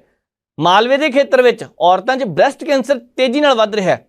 ਪਿਛਲੇ ਦਿਨਾਂ ਦੇ ਦੌਰਾਨ ਇੱਕ ਬਹੁਤ ਵੱਡੀ ਸੰਸਥਾ ਕੈਂਸਰ ਦਾ ਉਹ ਇਲਾਜ ਵੀ ਕਰਦੀ ਹੈ ਤੇ ਟੈਸਟ ਵੀ ਕਰਦੀ ਹੈ, ਉਹਨਾਂ ਨੇ ਵੀ ਜਾਣਕਾਰੀ ਸਾਂਝੀ ਕੀਤੀ ਸੀ। ਔਰਤਾਂ ਵਿੱਚ ਕੈਂਸਰ ਦੇ ਕੇਸ ਤੇਜ਼ੀ ਨਾਲ ਵੱਧ ਰਹੇ ਨੇ, ਬ੍ਰੈਸਟ ਕੈਂਸਰ ਦੇ, ਤੇ ਨਾਲ ਮਰਦਾਂ ਵਿੱਚ ਵੀ ਕੈਂਸਰ ਕਈ ਤਰ੍ਹਾਂ ਦਾ ਵੱਧਦਾ ਜਾ ਰਿਹਾ। ਜੇਕਰ ਇੱਧਰ ਨਾ ਧਿਆਨ ਦਿੱਤਾ ਜਾਏ ਤਾਂ ਨੁਕਸਾਨ ਹੋ ਜਾਣਾ। ਹੁਣ ਜਿਹੜੀ ਗੱਲ WHO ਨੇ ਕਹੀ ਹੈ ਐਡਵਾਈਜ਼ਰੀ ਦੇ ਵਿੱਚ, ਇਹੀ ਹੈ ਕਿ ਤੁਰਕੀ ਦੇ ਵਿੱਚ ਜੁਲਾਈ 2023 'ਚ ਇਸ ਤਰ੍ਹਾਂ ਦੀ ਦਵਾਈ ਮਿਲੀ ਸੀਗੀ। ਹੋਰ ਵੀ ਕਈ ਦੇਸ਼ ਹੈ, ਯੂਨਾਈਟਿਡ ਨੇਸ਼ਨ ਦੀ ਹੈਲਥ ਬੋਡੀ ਨੇ ਵੀ ਇਹੀ ਗੱਲ ਕਹੀ ਹੈ ਕਿ ਨਕਲੀ ਦਵਾਈਆਂ ਤਿਆਰ ਹੁੰਦੀਆਂ ਪਈਆਂ। ਭਾਰਤ ਦੀ ਕਿਰਕਰੀ ਹੋ ਰਹੀ ਹੈ ਇਸ ਵੇਲੇ। ਇਹ ਦੇਖਣ ਦੀ ਜ਼ਰੂਰਤ ਹੈ, ਜਿੱਥੇ ਜਿੱਥੇ ਇਸ ਤਰ੍ਹਾਂ ਦਾ ਕਾਰੋਬਾਰ ਚੱਲਦਾ ਹੈ, ਜਿੱਥੇ ਜਿੱਥੇ ਗੋਰਖ ਧੰਦਾ ਇਹ ਬਣਾਇਆ ਹੋਇਆ, ਉਹਦੇ ਵੱਲ ਧਿਆਨ ਦੇਣ ਦੀ ਜ਼ਰੂਰਤ ਹੈ। ਨਹੀਂ ਤਾਂ ਖਾਂਦੇ ਸਾਰੇ ਪਏ ਆ, ਬਹੁਤ ਸਾਰਿਆਂ ਦੇ ਉੱਪਰ ਦੋਸ਼ ਵੀ ਲੱਗਦਾ ਪਿਆ। ਵੱਖ-ਵੱਖ ਦੇਸ਼ਾਂ 'ਚ ਗਿਣਤੀ ਵੱਧਦੀ ਜਾ ਰਹੀ ਹੈ। ਫਿਰ ਆਉਣ ਵਾਲੇ ਸਮੇਂ 'ਚ ਅਸੀਂ ਇਹ ਕਹਿ ਰਹੇ ਹਾਂ ਕਿ ਅਰਥ ਵਿਵਸਥਾ ਨੂੰ ਉੱਪਰ ਲੈ ਕੇ ਜਾਣਾ। ਅਸੀਂ ਵਿਕਾਸ ਦੀਆਂ ਗੱਲਾਂ ਕਰਦੇ ਸੀ। G20 ਸਾਡੇ ਇੱਥੇ ਸੰਮੇਲਨ ਹੁੰਦਾ, ਉਹਦੇ ਵਿੱਚ ਵੱਖ-ਵੱਖ ਦੇਸ਼ਾਂ ਦੇ ਮੁਖੀ ਪਹੁੰਚਦੇ ਨੇ। ਉੱਥੇ ਜਦੋਂ ਇਹ ਗੱਲ ਨਿਕਲਣੀ ਹੈ ਕਿ ਨਕਲੀ ਦਵਾਈਆਂ ਕੈਂਸਰ ਦੀਆਂ ਤੇ ਨਕਲੀ ਦਵਾਈਆਂ ਲੀਵਰ ਦੀਆਂ ਵੀ ਬਣਾਈਆਂ ਜਾ ਰਹੀਆਂ ਨੇ, ਤਾਂ ਫਿਰ ਅਰਥ ਵਿਵਸਥਾ ਉੱਪਰ ਵੱਲ ਲੈ ਕੇ ਜਾਣ ਵਾਲੇ ਦਾਅਵੇ ਕਿਸ ਤਰ੍ਹਾਂ ਲੱਗਣਗੇ? ਸਾਨੂੰ ਇਹ ਵੀ ਧਿਆਨ ਦੇਣ ਦੀ ਜ਼ਰੂਰਤ ਹੈ। ਨੁਕਸਾਨ ਵੱਡੇ ਪੱਧਰ ਤੇ ਹੋ ਰਿਹਾ ਹੈ, ਇੱਧਰ ਸੋਚਣਾ ਪੈਣਾ। 31 ਅਗਸਤ ਨੂੰ ਪਹਿਲਾਂ ਇੱਕ ਐਡਵਾਈਜ਼ਰੀ ਜਾਰੀ ਕੀਤੀ ਗਈ ਸੀ, ਉਸ ਤੋਂ ਬਾਅਦ ਇੱਕ ਵਾਰ ਫਿਰ ਤੋਂ ਹੁਣ ਘਟੀਆ ਤੇ ਨਕਲੀ ਦਵਾਈ ਬਣਾਉਣ ਦੇ ਵਿੱਚ ਰੌਲਾ ਚੱਲਦਾ ਪਿਆ। ਜਦੋਂ ਅਸੀਂ G20 ਦੀ ਗੱਲ ਕਰਦੇ ਹਾਂ ਤੇ G20 ਸੰਮੇਲਨ ਖਤਮ ਹੋਇਆ, ਹੁਣ ਉਹਦੇ ਵਿੱਚ ਬਹੁਤ ਸਾਰੇ ਸਿਆਸਤਦਾਨਾਂ ਨੇ ਹਿੱਸਾ ਲਿਆ। ਹੁਣ ਸਿਆਸਤਦਾਨਾਂ ਚਾਹੇ ਚੀਨ ਵਾਲੇ ਨਾ ਆਏ, ਹੁਣ ਰੂਸ ਵਾਲੇ ਨਾ ਆਏ। ਹੁਣ ਰੂਸ ਵਾਲੇ ਇਸ ਕਰਕੇ ਨਹੀਂ ਆਏ ਕਿ ਇੱਕ ਕਹਿੰਦੇ ਉਹਨਾਂ ਦੀ ਏਜੰਸੀਆਂ ਨੇ ਇਹ ਕਿਹਾ ਕਿ ਵਾਰੰਟ ਜਾਰੀ ਕੀਤੇ, ਭਾਰਤ ਵਿੱਚ ਗ੍ਰਿਫਤਾਰ ਕੀਤਾ ਜਾ ਸਕਦਾ, ਇਸ ਕਰਕੇ ਹੋ। ਪਰ ਐਡੀ ਗੱਲ ਨਹੀਂ ਸੀ, ਭਾਰਤ ਵਿੱਚ ਗ੍ਰਿਫਤਾਰੀ ਹੋਣੀ ਇੰਨਾ ਸੌਖਾ ਕੰਮ ਨਹੀਂ। ਇੰਟਰਪੋਲ ਦੀ ਜਾਣਕਾਰੀ ਸੀ ਉੱਥੋਂ ਦੇ। ਉਸ ਤੋਂ ਬਾਅਦ ਜਦੋਂ ਗੱਲ ਚੱਲਦੀ ਹੈ ਚੀਨ ਦੇ ਰਾਸ਼ਟਰਪਤੀ ਸ਼ੀ ਜਿਨਪਿੰਗ ਦੀ, ਤੇ ਜਿਨਪਿੰਗ ਸਾਹਿਬ ਭਾਰਤ ਦੇ ਨਾਲ 36 ਦਾ ਅੰਕੜ ਦਾ ਪਹਿਲਾਂ ਹੀ ਹੈ। ਕੁਛ ਕੁ ਥਾਵਾਂ ਤੇ ਮੀਟਿੰਗਾਂ ਦੇ ਵਿੱਚ ਇੱਕ ਦੂਜੇ ਨੂੰ ਬੁਲਾਉਂਦੇ ਨਹੀਂ ਸਿਆਸਤਦਾਨ, ਤੇ ਕਿਵੇਂ ਕਿਹਾ ਜਾ ਸਕਦਾ ਸਾਰਾ ਕੁਝ ਠੀਕ ਹੈ? ਚੀਨ ਦੇ ਨਾਲ ਸਰਹੱਦੀ ਵਿਵਾਦ ਚੱਲਦਾ ਭਾਰਤ ਦਾ। ਉਹਨਾਂ ਨੂੰ ਪਤਾ ਸੀ ਇੱਥੇ ਵਿਸ਼ਵ ਦੇ ਕਈ ਸਿਆਸਤਦਾਨ ਪਹੁੰਚੇ ਨੇ, ਇੱਥੇ ਗੱਲ ਹੋ ਸਕਦੀ ਹੈ, ਨਹੀਂ ਪਹੁੰਚੇ। ਅੱਜ ਉਹੀ ਸਿਆਸਤਦਾਨ ਸ਼ੀ ਜਿਨਪਿੰਗ ਹੁਣੀ ਭਾਰਤ ਦੀ G20 ਸੰਮੇਲਨ ਜਿਹੜਾ ਹੋਇਆ ਉਹਦੀਆਂ ਸਿਫਤਾਂ ਕਰ ਰਹੇ ਨੇ। ਵਾਹ ਓਏ, ਪਹਿਲਾਂ ਇੱਥੇ ਪਹੁੰਚਣਾ ਨਹੀਂ ਜਦੋਂ ਸੱਦਾ ਆ, ਤੇ ਬਾਅਦ ਵਿੱਚ ਕਹਿੰਦੇ ਪਏ ਕਿ ਪ੍ਰੋਗਰਾਮ ਹੀ ਬਹੁਤ ਵਧੀਆ ਹੈ। ਇਹਦੇ ਵਿੱਚ ਕੋਈ ਸ਼ੱਕ ਨਹੀਂ, ਪ੍ਰੋਗਰਾਮ ਬਹੁਤ ਵਧੀਆ ਹੋਇਆ। ਭਾਰਤ ਦੀ ਅਰਥ ਵਿਵਸਥਾ ਦੇ ਫਰਕ ਪਏਗਾ। G20 ਇੰਡੋਨੇਸ਼ੀਆ ਤੋਂ ਬਾਅਦ ਭਾਰਤ ਦੇ ਵਿੱਚ ਹੋਣਾ, ਤੇ ਅਗਲੀ ਵਾਰ ਬ੍ਰਾਜ਼ੀਲ ਦੇ ਵਿੱਚ ਜਾਣਾ ਆਪਣੇ ਆਪ ਦੇ ਵਿੱਚ ਵੱਡੀ ਗੱਲ ਹੈ। ਭਾਰਤ ਦੇ ਵਿੱਚ ਦਿੱਲੀ ਜਦੋਂ ਇਹ ਮੀਟਿੰਗ ਹੁੰਦੀ ਹੈ, ਬਹੁਤ ਸਾਰੇ ਮੁੱਦਿਆਂ ਤੇ ਵਿਚਾਰ ਕੀਤਾ ਗਿਆ। ਰੂਸ ਤੇ ਯੂਕਰੇਨ ਦੀ ਜੰਗ ਉੱਤੇ ਖਾਕਾ ਤਿਆਰ ਜਦੋਂ ਕੀਤਾ ਗਿਆ, ਕਹਿੰਦੇ ਆ ਕਿ 200 ਤੋਂ ਵੱਧ ਮੀਟਿੰਗਾਂ ਉਸ ਫੈਸਲੇ ਦੇ ਉੱਪਰ ਵਿਚਾਰ ਕਰਨ ਲਈ ਹੀ ਹੋ ਗਈਆਂ। ਹੁਣ ਵੱਡੀ ਗੱਲ ਇਹ ਹੈ ਕਿ G20 ਦੇ ਵਿੱਚ ਜਿਹੜੀਆਂ ਗੱਲਾਂ ਜਿਹੜੀਆਂ ਸਮੇਂ-ਸਮੇਂ ਤੇ ਫੈਸਲੇ ਲਏ ਗਏ ਜਾਂ ਫਿਰ ਦਾਅਵੇ ਕੀਤੇ ਗਏ ਕਿ ਉਹ ਪੂਰੇ ਹੋਏ ਆ। ਲੰਬੇ ਸਮੇਂ ਤੋਂ ਇਹ ਚਰਚਾ ਚੱਲਦੀ ਪਈ ਹੈ। G20 ਵਿਸ਼ਵ ਦੇ ਉਹ ਦੇਸ਼ਾਂ ਦੇ ਵਿੱਚ ਇਹ ਸੰਮੇਲਨ ਆਉਂਦੇ ਆ, 88% GDP ਉਹਨਾਂ ਦੇਸ਼ਾਂ ਦੀ ਹੈ, G20 ਦੇਸ਼ਾਂ ਦੀ ਹੈ 88%। ਹੁਣ ਜਿੱਥੇ ਦੀ 88% GDP ਹੋਵੇ, ਵੱਖ-ਵੱਖ ਦੇਸ਼ਾਂ ਵਿੱਚ ਅਰਥ ਵਿਵਸਥਾ ਨੂੰ ਕਿੰਨਾ ਪ੍ਰਭਾਵਿਤ ਕਰਦੀ ਹੈ, ਇਹ ਆਪਣੇ ਆਪ ਦੇ ਵਿੱਚ ਅੰਦਾਜ਼ਾ ਲਗਾਇਆ ਜਾ ਸਕਦਾ ਹੈ। ਪਰ ਕੀ ਇਸ ਵਾਰ G20 ਦੀ ਮੀਟਿੰਗ ਦੇ ਵਿੱਚ ਜਿਹੜੇ ਟੀਚੇ ਮਿੱਥੇ ਗਏ ਆ ਪੂਰੇ ਹੋਣਗੇ? ਬਹੁਤ ਵੱਡਾ ਸਵਾਲ ਹੈ, ਕਿਉਂਕਿ ਇੰਡੋਨੇਸ਼ੀਆ ਦੇ ਵਿੱਚ ਜਦੋਂ ਮੀਟਿੰਗ ਹੁੰਦੀ ਹੈ ਜਾਂ ਉਸ ਤੋਂ ਪਹਿਲਾਂ 1 ਸਾਲ ਹੁੰਦੀ ਹੈ, ਕਰੋਨਾ ਦਾ ਦੌਰ ਸੀਗਾ ਉਸ ਵੇਲੇ। ਕਰੋਨਾ ਦੇ ਦੌਰ ਦੇ ਵਿੱਚ ਇਹ ਗੱਲ ਕਹੀ ਗਈ ਕਿ ਅਸੀਂ ਵਿਸ਼ਵ ਪੱਧਰ ਤੇ ਮਹਾਮਾਰੀ ਨੂੰ ਖਤਮ ਕਰਾਂਗੇ। ਕਿ ਮਹਾਮਾਰੀ ਖਤਮ ਹੋ ਗਈ ਸੀਗੀ? ਕਿ ਕਿੰਨਿਆਂ ਕੇ ਦੇਸ਼ਾਂ ਨੇ ਯੋਗਦਾਨ ਦਿੱਤਾ? ਇਹ ਸਵਾਲ ਰਹੇ ਸੀਗੇ, ਅਣਸੁਲਝੇ ਸਵਾਲ ਸੀ ਇਹਨਾਂ ਦੇ ਵਿੱਚੋਂ ਕੁਝ। ਉਹ ਤੋਂ ਪਹਿਲਾਂ ਜਦੋਂ G20 ਦੀ ਇੱਕ ਮੀਟਿੰਗ ਹੁੰਦੀ ਹੈ, ਉਹਦੇ ਵਿੱਚ ਸਭ ਤੋਂ ਵੱਡਾ ਮੁੱਦਾ ਜਿਹੜਾ ਰੱਖਿਆ ਗਿਆ ਸੀ ਉਹ ਵਿਸ਼ਵ ਪੱਧਰ ਤੇ ਇਹੀ ਚੀਜ਼ ਦਾ ਸੀਗਾ ਕਿ ਕਿਵੇਂ ਮੌਸਮ ਦੇ ਵਿੱਚ ਤਬਦੀਲੀਆਂ ਆ ਰਹੀਆਂ ਨੇ, ਅਸੀਂ ਕਿਵੇਂ ਸਾਰੇ ਮਿਲ ਕੇ ਨਾਲ ਚੱਲਣਾ। ਚਲੋ ਉਸ ਵੇਲੇ ਕੋਸ਼ਿਸ਼ਾਂ ਵੀ ਕੀਤੀਆਂ ਗਈਆਂ, ਉਹਨਾਂ ਕੋਸ਼ਿਸ਼ਾਂ ਨੂੰ ਬੂਰ ਵੀ ਪਿਆ। ਪਰ ਜੇਕਰ ਅਸੀਂ ਕਹੀਏ ਕਿ ਸਾਰੇ ਮਿੱਥੇ ਹੋਏ ਟੀਚਿਆਂ ਨੂੰ ਪੂਰਾ ਕਰ ਲਿਆ, ਇਹ ਇੰਨਾ ਸੌਖਾ ਨਹੀਂਗਾ ਕਹਿਣਾ, ਕਿਉਂਕਿ ਬਹੁਤ ਸਾਰੇ ਟੀਚੇ ਇਸ ਤਰ੍ਹਾਂ ਦੇ ਸੀਗੇ ਜਿਨ੍ਹਾਂ ਨੂੰ ਲੱਗਦਾ ਸੀਗਾ ਕਿ ਪੂਰਾ ਨਹੀਂ ਕੀਤਾ ਜਾ ਸਕਿਆ। ਸੋ ਆਉਣ ਵਾਲੇ ਸਮੇਂ ਦੇ ਦੌਰਾਨ ਇਹ ਪੂਰੇ ਹੁੰਦੇ ਕਿ ਨਹੀਂ, ਇਹ ਵੀ ਨਹੀਂ ਕਿਹਾ ਜਾ ਸਕਦਾ। ਪਰ ਇੰਨਾ ਜ਼ਰੂਰ ਹੈ, ਭਾਰਤ ਵਿੱਚ ਇਸ ਵਾਰ G20 ਸੰਮੇਲਨ ਤੋਂ ਬਾਅਦ ਅਰਥ ਵਿਵਸਥਾ ਤੇ ਬਹੁਤ ਅਸਰ ਪੈਣਾ। ਸਵਦੇਸ਼ੀ ਚੀਜ਼ਾਂ ਜਿਹੜੀਆਂ ਨੇ ਉਹ ਆਉਣ ਵਾਲੇ ਸਮੇਂ 'ਚ ਉੱਪਰ ਆ ਸਕਦੀਆਂ ਨੇ। ਭਾਰਤ ਦੇ ਪ੍ਰਧਾਨ ਮੰਤਰੀ ਨਰਿੰਦਰ ਮੋਦੀ ਹੋਰੀ ਜਦੋਂ ਇਹਨਾਂ ਗੱਲ ਤੇ ਦਾਅਵੇ ਉਹਨਾਂ ਨੇ ਵੱਡੇ ਕੀਤੇ ਆ ਕਿ ਅਸੀਂ ਆਉਣ ਵਾਲੇ ਸਮੇਂ ਦੇ ਦੌਰਾਨ ਸਾਰੇ ਦੇਸ਼ ਮਿਲ ਕੇ ਚੱਲਾਂਗੇ, ਤਾਂ ਹੋ ਸਕਦਾ ਮਹਿੰਗਾਈ ਨੂੰ ਸਭ ਤੋਂ ਵੱਡੀ ਮਾਰ ਪਾਉਣ ਦੀ ਤਿਆਰੀ ਕੀਤੀ ਜਾ ਰਹੀ ਹੋਵੇ। ਵਿਸ਼ਵ ਦੇ ਵਿੱਚ ਇਸ ਵੇਲੇ ਕਈ ਦੇਸ਼ਾਂ 'ਚ ਚਰਚਾ ਚੱਲਦੀ ਪਈ, ਮਹਿੰਗਾਈ ਵੱਧਦੀ ਪਈ ਹੈ। ਕੋਈ ਸ਼ੱਕ ਨਹੀਂ ਮਹਿੰਗਾਈ ਵੱਧਦੀ ਪਈ ਹੈ, ਚਾਹੇ ਭਾਰਤ ਹੋਵੇ, ਕੈਨੇਡਾ ਹੋਵੇ, ਯੂਕੇ ਹੋਵੇ। ਯੂਕੇ ਵਰਗੇ ਮੁਲਕਾਂ ਦੇ ਵਿੱਚ ਅਧਿਆਪਕਾਂ ਨੂੰ ਸੜਕਾਂ ਤੇ ਆਉਣਾ ਪੈ ਗਿਆ ਇਸ ਕਰਕੇ ਕਿ ਸਾਡੀ ਤਨਖਾਹ ਵਧਾਈ ਜਾਵੇ। ਯੂਕੇ ਵਰਗੇ ਮੁਲਕਾਂ ਵਿੱਚ ਨਰਸਾਂ ਨੂੰ ਇਸ ਕਰਕੇ ਸੜਕਾਂ ਤੇ ਆਉਣਾ ਪੈ ਗਿਆ ਸਾਡੇ ਵੱਲ ਧਿਆਨ ਦਿੱਤਾ ਜਾਵੇ। ਲੰਬੇ ਸਮੇਂ ਤੋਂ ਸਾਡੇ ਭੱਤਿਆਂ ਦੇ ਵਿੱਚ ਵਾਧਾ ਨਹੀਂ ਕੀਤਾ ਗਿਆ, ਜਰਮਨ ਵਰਗੇ ਮੁਲਕ ਦੇ ਵਿੱਚ ਜਦੋਂ ਲੋਕਾਂ ਨੂੰ ਮਹਿੰਗਾਈ ਵਾਧੀ ਨੂੰ ਲੈ ਕੇ ਚਿੰਤਾ ਸਤਾਉਣ ਲੱਗੀ, ਇਟਲੀ ਵਿੱਚ, ਅਮਰੀਕਾ ਵਿੱਚ ਦੇਖ ਲਓ ਕੀ ਹਾਲ ਹੈ। ਹਰ ਇੱਕ ਦੇਸ਼ ਦੇ ਵਿੱਚ ਇਸ ਤਰ੍ਹਾਂ ਦੇ ਹਾਲਾਤ ਨੇ। ਪਰ ਕਿਵੇਂ ਨਿਕਲਣਾ, G20 ਦੀ ਮੀਟਿੰਗ ਵਿੱਚ ਬਹੁਤ ਸਾਰੀਆਂ ਗੱਲਾਂ ਕੀਤੀਆਂ ਗਈਆਂ। ਅੱਗੇ ਵੱਧਦੇ ਹਾਂ, ਗੱਲ ਕਰਨੀ ਹੈ ਉਹਨਾਂ ਦੇਸ਼ਾਂ ਦੀ ਜਿਨ੍ਹਾਂ ਨੂੰ ਆਉਣ ਵਾਲੇ ਸਮੇਂ 'ਚ ਬਹੁਤ ਜ਼ਿਆਦਾ ਫਾਇਦਾ ਹੋ ਸਕਦਾ ਹੈ। ਭਾਰਤ ਵੀ ਉਹਨਾਂ ਵਿੱਚ ਸ਼ਾਮਲ ਹੈ। ਕਹਿੰਦੇ ਇੱਕ ਪ੍ਰੋਜੈਕਟ ਤਿਆਰ ਕੀਤਾ ਜਾ ਰਿਹਾ ਆਉਣ ਵਾਲੇ ਸਮੇਂ 'ਚ, India middle East Europe economic corridor ਤਿਆਰ ਕੀਤਾ ਜਾ ਰਿਹਾ ਜੋ 6000 ਕਿਲੋਮੀਟਰ ਲੰਬਾਈ ਹੋਣੀ ਇਹਦੀ। ਤੇ ਇਹਨਾਂ ਫਾਇਦਾ ਕੀ ਹੋਣਾ, 42% ਸਮਾਂ ਬਚਣਾ। ਜੇਕਰ ਭਾਰਤ ਦਾ ਸਮਾਨ ਦੂਜੇ ਦੇਸ਼ 'ਚ ਜਾਂਦਾ ਜਾਂ ਉੱਧਰੋਂ ਕਿ ਆਉਂਦਾ ਤਾਂ 42% ਸਮੇਂ ਦਾ ਫਰਕ ਪੈ ਜਾਣਾ। ਸਿੱਧੇ ਤੌਰ ਤੇ ਮੰਨਿਆ ਜਾ ਸਕਦਾ ਹੈ ਕਿ ਸਮਾਨ ਭੇਜਣ ਦੇ ਵਿੱਚ ਜਾਂ ਮੰਗਵਾਉਣ ਦੇ ਵਿੱਚ ਆਸਾਨੀ ਹੋ ਜਾਣੀ ਹੈ। ਇਹ 'ਚ ਕੋਈ ਸ਼ੱਕ ਨਹੀਂ ਇਸ ਵੇਲੇ ਵੀ ਜਾਂਦਾ। ਇਸ ਵੇਲੇ ਕਈ ਦੇਸ਼ਾਂ ਨੇ ਬੈਨ ਲਗਾਇਆ ਹੋਣ ਦੇ ਕਰਕੇ ਉੱਪਰਲੇ ਪਾਸੇ ਜੋ ਜਹਾਜ਼ ਘੁੰਮ ਕੇ ਜਾਂਦੇ, ਖਾਸ ਕਰ ਪਾਕਿਸਤਾਨ ਵਾਲੇ ਪਾਸਿਓਂ, ਤਾਂ ਉਦੋਂ ਵੀ ਜਹਾਜ਼ਾਂ ਦਾ ਤੇਲ ਬਹੁਤ ਲੱਗ ਜਾਂਦਾ। ਕਹਿੰਦੇ ਕੀਮਤ ਵਧੀ ਪਈ ਹੈ। ਪਰ ਕੁਝ ਕੁ ਦੇਸ਼ ਇਸ ਵੇਲੇ ਅੱਗੇ ਆ ਰਹੇ ਆ। ਦੇਸ਼ ਇਸ ਕਰਕੇ ਅੱਗੇ ਆ ਰਹੇ ਆ ਕਿ ਕਿਉਂ ਨਾ ਕੁਝ ਵੱਖਰਾ ਕੀਤਾ ਜਾਵੇ। ਇਹ ਸਾਰਾ ਕੁਝ ਕਿਉਂ ਹੋਇਆ, ਕਿਉਂਕਿ ਚੀਨ ਵਿਸ਼ਵ ਦੇ ਵਿੱਚ ਆਪਣੀ ਸਰਦਾਰੀ ਚਾਹੁੰਦਾ ਤੇ ਚੀਨ ਨੇ ਪਿਛਲੇ ਦਿਨੀ ਕਈ ਮਾਸਟਰ ਪਲਾਨ ਤਿਆਰ ਕੀਤੇ। 2013 ਦੇ ਵਿੱਚ ਚੀਨ ਦੇ ਰਾਸ਼ਟਰਪਤੀ ਸ਼ੀ ਜਿਨਪਿੰਗ ਨੇ ਕਜ਼ਾਕਿਸਤਾਨ ਅਤੇ ਇੰਡੋਨੇਸ਼ੀਆ ਦਾ ਦੌਰਾ ਕੀਤਾ। ਉੱਥੇ ਜਾ ਕੇ ਉਹਨਾਂ ਨੇ ਇੱਕ ਪਲਾਨ ਸੀਗਾ ਸਿਲਕ ਪਲਾਨ, ਉਹਨੂੰ ਅਨਾਉਂਸ ਕਰ ਦਿੱਤਾ। ਕਿਹਾ ਗਿਆ ਕਿ ਜ਼ਮੀਨੀ ਰੂਟ ਹੈ ਚੀਨ ਨੂੰ ਏਸ਼ੀਆ, ਰੂਸ ਅਤੇ ਯੂਰਪ ਨਾਲ ਜੋੜਨਾ। ਚਲੋ ਉਸ ਪਲਾਨ ਦਾ ਉਸ ਵੇਲੇ ਵਿਰੋਧ ਵੀ ਹੋਇਆ, ਪਰ ਕਈ ਦੇਸ਼ਾਂ ਨੇ ਇਹਦੀ ਹਾਮੀ ਵੀ ਭਰ ਦਿੱਤੀ। ਬਾਅਦ 'ਚ ਮੈਰੀਟਾਈਮ ਸਿਲਕ ਰੋਡ, ਇਹ ਇੱਕ ਸਮੁੰਦਰੀ ਰੂਟ ਆ ਜੋ ਚੀਨ ਦੇ ਤਟੀ ਇਲਾਕੇ 'ਚ ਹੁੰਦਾ ਹੋਇਆ ਹਿੰਦ ਪ੍ਰਸ਼ਾਂਤ ਤੇ ਅਰਬ ਸਾਗਰ ਦੇ ਰਾਹੀਂ ਹੁੰਦਾ ਹੋਇਆ ਯੂਰਪ ਤੱਕ ਜੁੜਦਾ। ਇਸ ਪ੍ਰੋਜੈਕਟ ਦੇ ਉੱਪਰ ਬਹੁਤ ਸਾਰੇ ਪੈਸੇ ਲੱਗੇ, ਕਹਿੰਦੇ ਕਰੋੜਾਂ ਨਹੀਂ ਅਰਬਾਂ ਰੁਪਏ ਦਾ ਖਰਚ ਹੋਇਆ। ਦੋਨਾਂ ਨੂੰ ਮਿਲਾ ਕੇ ਇੱਕ ਨਵੀਂ ਬੈਲਟ ਤਿਆਰ ਕੀਤੀ ਗਈ, one belt one road initiative ਇਹਨੂੰ ਕਿਹਾ ਜਾਂਦਾ ਸੀ, ਜੋ ਬਾਅਦ ਦੇ ਵਿੱਚ ਬੈਲਟ ਐਂਡ ਰੋਡ ਇਨੀਸ਼ੀਏਟਿਵ ਯਾਨੀ ਕਿ BRI ਪ੍ਰੋਜੈਕਟ ਬਣ ਗਿਆ। ਹੁਣ ਇਹਦਾ ਫਾਇਦਾ ਕੀ ਸੀਗਾ, ਚੀਨ ਤੋਂ ਸ਼ੁਰੂ ਹੋ ਕੇ ਪਾਕਿਸਤਾਨ ਤੱਕ ਇਹਨਾਂ ਨੇ ਪਾਕਿਸਤਾਨ ਦਾ ਕੁਝ ਇਲਾਕਾ ਉੱਥੇ ਤੱਕ ਆਪਣਾ ਸਮਾਨ ਸਿੱਧੇ ਰੂਪ 'ਚ ਪਹੁੰਚਾਉਣ ਦੀ ਗੱਲ ਕੀਤੀ। ਹੁਣ ਜਿੱਥੇ 14-15 ਦਿਨ ਦੇ ਵਿੱਚ ਸਾਰਾ ਕੁਝ ਹੋ ਜਾਂਦਾ, ਜਿੱਥੇ 5 ਮਹੀਨੇ ਲੱਗ ਜਾਂਦੇ ਸੀਗੇ, ਚੀਨ ਨੇ ਇਸ ਪ੍ਰੋਜੈਕਟ ਨੂੰ ਵੱਡੇ ਪੱਧਰ ਤੇ ਪ੍ਰਮੋਟ ਕੀਤਾ। ਪਰ ਕਮਾਲ ਦੀ ਗੱਲ ਇਹ ਸੀਗੀ, ਚੀਨ ਦਾ ਉਹ ਪ੍ਰੋਜੈਕਟ ਜਿਹਦੇ ਵਿੱਚ ਇੰਫਰਾਸਟ੍ਰਕਚਰ ਡਿਵੈਲਪਮੈਂਟ, ਜਿਹਦੇ ਵਿੱਚ ਰੇਲਵੇ, ਏਅਰਪੋਰਟ, ਬੰਦਰਗਾਹ, ਹਾਈਵੇ, ਮੈਟਰੋ, ਬਹੁਤ ਸਾਰੀਆਂ ਹੋਰ ਚੀਜ਼ਾਂ, ਗੈਸ ਪਾਈਪਲਾਈਨ, ਇਹ ਸਾਰੀਆਂ ਦੇ ਵਿੱਚ ਕਹਿੰਦੇ ਮਦਦ ਕਰਾਂਗੇ। ਚੀਨ ਨੇ ਪਾਣੀ ਵਾਂਗੂ ਪੈਸਾ ਬਹਾਤਾ, ਵਿਸ਼ਵ ਦੇ ਕਈ ਦੇਸ਼ਾਂ ਨੂੰ ਕਰਜ਼ਾ ਦੇ ਦਿੱਤਾ। ਕਈ ਦੇਸ਼ਾਂ ਨੂੰ ਇਸ ਗੱਲ ਦੀ ਖੁਸ਼ੀ ਹੋ ਗਈ ਕਿ ਚੀਨ ਸਾਡੇ ਨਾਲ ਖੜਾ। ਪਰ ਹੈਰਾਨ ਕਰਦੀ ਗੱਲ ਇਹ ਸੀ, ਉਹ ਛੋਟੇ ਦੇਸ਼ ਸੀਗੇ। ਉਹ ਦੇਸ਼ ਚੀਨ ਦੇ ਕਰਜ਼ ਦੇ ਜਾਲ ਵਿੱਚ ਫਸ ਗਏ, ਜਿਹਦੇ ਕਰਕੇ ਲੱਖਾਂ ਨਹੀਂ, ਕਰੋੜਾਂ ਨਹੀਂ, ਅਰਬਾਂ ਨਹੀਂ, ਖਰਬਾਂ ਰੁਪਏ ਦਾ ਨੁਕਸਾਨ ਹੋਇਆ। ਤੇ ਇਸ ਵੇਲੇ ਕਈ ਦੇਸ਼ ਬਿਲਕੁਲ ਕੰਗਾਲ ਕਰ ਦਿੱਤੇ ਗਏ, ਦਿਵਾਲੀਆ ਘੋਸ਼ਿਤ ਹੋ ਗਏ ਆਪਣੇ ਆਪ ਦੇ ਵਿੱਚ। ਸ਼੍ਰੀਲੰਕਾ ਉਹਨਾਂ ਵਿੱਚੋਂ ਇੱਕ ਸੀਗਾ। ਕਿਸ ਤਰ੍ਹਾਂ ਜੰਜਾਲ ਦੇ ਵਿੱਚ ਫਸੇ ਸਭ ਨੂੰ ਪਤਾ ਹੈ। ਸ਼੍ਰੀਲੰਕਾ ਦੇ ਵਿੱਚ ਜਿਸ ਹਿਸਾਬ ਦੇ ਨਾਲ ਸਮਝੌਤੇ ਹੋਏ ਸੀਗੇ, ਭਾਰਤ ਦੇ 3 ਹਿੱਸਿਆਂ ਤੱਕ ਬਿਲਕੁਲ ਪਾਣੀ ਦੇ ਸਮੁੰਦਰੀ ਰਸਤੇ ਰਾਹੀਂ ਆਰਾਮ ਨਾਲ ਚੀਨ ਜਾ ਸਕਦਾ ਸੀਗਾ। ਚਲੋ ਉਹਦਾ ਵੀ ਰੌਲਾ ਪਿਆ। ਪਰ ਇਸ ਵੇਲੇ ਕਹਿੰਦੇ ਆ ਕਿ ਇਹ ਪ੍ਰੋਜੈਕਟ ਜਿਹੜਾ ਤਿਆਰ ਕੀਤਾ ਜਾ ਰਿਹਾ, ਇਹਨਾਂ ਫਾਇਦਾ ਵੱਡੇ ਪੱਧਰ ਤੇ ਭਾਰਤ ਨੂੰ ਹੋਣਾ, ਵਿਸ਼ਵ ਦੇ ਕਈ ਦੇਸ਼ਾਂ ਨੂੰ ਹੋਣਾ। ਸਮਾਨ ਇੰਪੋਰਟ ਤੇ ਐਕਸਪੋਰਟ ਆਰਾਮ ਦੇ ਨਾਲ ਕੀਤਾ ਜਾ ਸਕਦਾ। ਸੋ ਚੰਗੀ ਗੱਲ ਹੈ। ਆਉਣ ਵਾਲੇ ਦਿਨਾਂ ਦੇ ਦੌਰਾਨ ਦੇਖਦੇ ਹਾਂ ਗੱਲ ਕਿੱਧਰ ਨੂੰ ਜਾਂਦੀ ਹੈ। ਅੱਗੇ ਵੱਧਦੇ ਹਾਂ, ਗੱਲ ਕਰਨੀ ਹੈ ਪੰਜਾਬ ਦੀਆਂ ਜੇਲ੍ਹਾਂ ਦੀ। ਚਰਚਾ ਚੱਲਦੀ ਪਈ ਹੈ ਕਿ ਪੰਜਾਬ ਦੀਆਂ ਜੇਲ੍ਹਾਂ ਵਿੱਚੋਂ ਕੁਝ ਕੈਦੀ ਫਰਾਰ ਹੋ ਗਏ। ਚਲੋ ਇਹ ਕੈਦੀ ਫਰਾਰ ਨਹੀਂ ਹੋਏ, ਵੈਸੇ ਇਹ ਕੈਦੀ ਛੁੱਟੀ ਆਏ ਸੀਗੇ ਤੇ ਬਾਅਦ ਦੇ ਵਿੱਚ ਗਏ ਨਹੀਂ, ਭਗੌੜੇ ਕਰਾਰ ਹੋ ਗਏ ਆ। ਹੁਣ ਵੱਡੀ ਗਿਣਤੀ ਦੇ ਵਿੱਚ ਇਸ ਤਰ੍ਹਾਂ ਦੇ ਕੈਦੀ ਨੇ ਜਿਨ੍ਹਾਂ ਦੇ ਬਾਰੇ ਕਦੀ ਵੀ ਕੋਸ਼ਿਸ਼ ਨਹੀਂ ਕੀਤੀ ਕਿ ਲੱਭਣ ਦੀ ਕੋਈ ਹੈ ਕਿੱਥੇ ਆ। ਜੇਕਰ ਰਿਪੋਰਟ ਸਾਹਮਣੇ ਆਈ ਹੈ, ਉਸ ਰਿਪੋਰਟ ਦੇ ਵਿੱਚ ਇਸ ਗੱਲ ਦਾ ਜ਼ਿਕਰ ਹੈ ਕਿ ਜੇਲ੍ਹ ਦੇ ਵਿੱਚੋਂ 221 ਕੈਦੀ ਛੁੱਟੀ ਤੇ ਗਏ, ਅੱਜ ਤੱਕ ਨਹੀਂ ਪਤਾ ਲੱਗਾ ਕਿੱਥੇ ਹੈ। ਹੈਰਾਨੀ ਦੀ ਗੱਲ ਇਹ ਹੈ ਕਿ ਉਹਨਾਂ ਦੀ ਉਮਰ ਕਈਆਂ ਦੀ 70 ਸਾਲ ਵੀ ਹੈ, ਕਈ 75 ਸਾਲ ਦੇ ਵੀ ਹੈ, ਅੱਜ ਤੱਕ 72-73 ਸਾਲ ਵੀ ਹੈਗੇ ਆ, ਉਹ ਪਤਾ ਨਹੀਂ ਲੱਗਿਆ ਕਿੱਥੇ ਗਏ। ਲੱਭਣ ਦੀ ਕੋਸ਼ਿਸ਼ ਨਹੀਂ ਕੀਤੀ ਗਈ ਜਾਂ ਕੀ ਕਾਰਨ ਹੈ। ਅਸੀਂ ਕੈਦੀਆਂ ਦੀ ਗੱਲ ਕਰਦੇ ਹਾਂ। ਪੰਜਾਬ ਦੇ ਵਿੱਚ ਕਈ ਸੁਧਾਰ ਘਰ ਇਸ ਤਰ੍ਹਾਂ ਦੇ ਹੈ ਜਿੱਥੇ ਬੱਚੇ ਗਾਇਬ ਹੋ ਗਏ ਨੇ। ਕਈ ਜ਼ਿਲ੍ਹਿਆਂ ਦੇ ਵਿੱਚੋਂ 3 ਬੱਚੇ ਗਾਇਬ ਆ, ਕਿਤੇ 16 ਬੱਚੇ ਗਾਇਬ ਆ। ਉਹਨਾਂ ਦਾ ਕੋਈ ਰਿਕਾਰਡ ਨਹੀਂ, ਕਿਸੇ ਦੇ ਕੋਲ ਕੋਈ ਰਿਕਾਰਡ ਨਹੀਂ। ਪਿਛਲੇ ਦਿਨ ਹੀ ਖਬਰ ਸਾਹਮਣੇ ਆਈ, 2 ਦਿਨ ਰੌਲਾ ਪਿਆ, ਰੌਲਾ ਰੱਪਾ ਪੈ ਕੇ ਹਾਲਾ ਲਾਲਾ ਹੋ ਕੇ ਫਿਰ ਮਾਮਲਾ ਠੰਡੇ ਬਸਤੇ ਪੈ ਜਾਂਦਾ। ਕੋਈ ਧਿਆਨ ਨਹੀਂ ਦੇ ਰਿਹਾ, ਕਿਸੇ ਨੂੰ ਜ਼ਰੂਰਤ ਨਹੀਂ ਲੱਗਦੀ ਕਿ ਇੱਧਰ ਵਿਚਾਰ ਕੀਤਾ ਜਾਵੇ। ਹੋ ਸਕਦਾ ਮਨੁੱਖੀ ਤਸਕਰੀ ਹੁੰਦੀ ਹੋਵੇ, ਇਹ ਇੱਕ ਤਰੀਕਾ, ਪਰ ਨਹੀਂ, ਇੱਧਰ ਕੋਈ ਨਹੀਂ ਧਿਆਨ ਦੇ ਰਿਹਾ। ਕਪੂਰਥਲੇ ਦੀ ਜੇਲ੍ਹ ਦੇ ਵਿੱਚੋਂ ਇੱਕ ਕਹਿੰਦੇ ਆ ਕਿ ਕੈਦੀ ਉਹਨਾਂ ਭੂਤ ਸੀਗਾ, ਹੁਣ ਉਹ ਪਤਾ ਨਹੀਂ ਲੱਗਾ ਕਿੱਥੇ ਆ।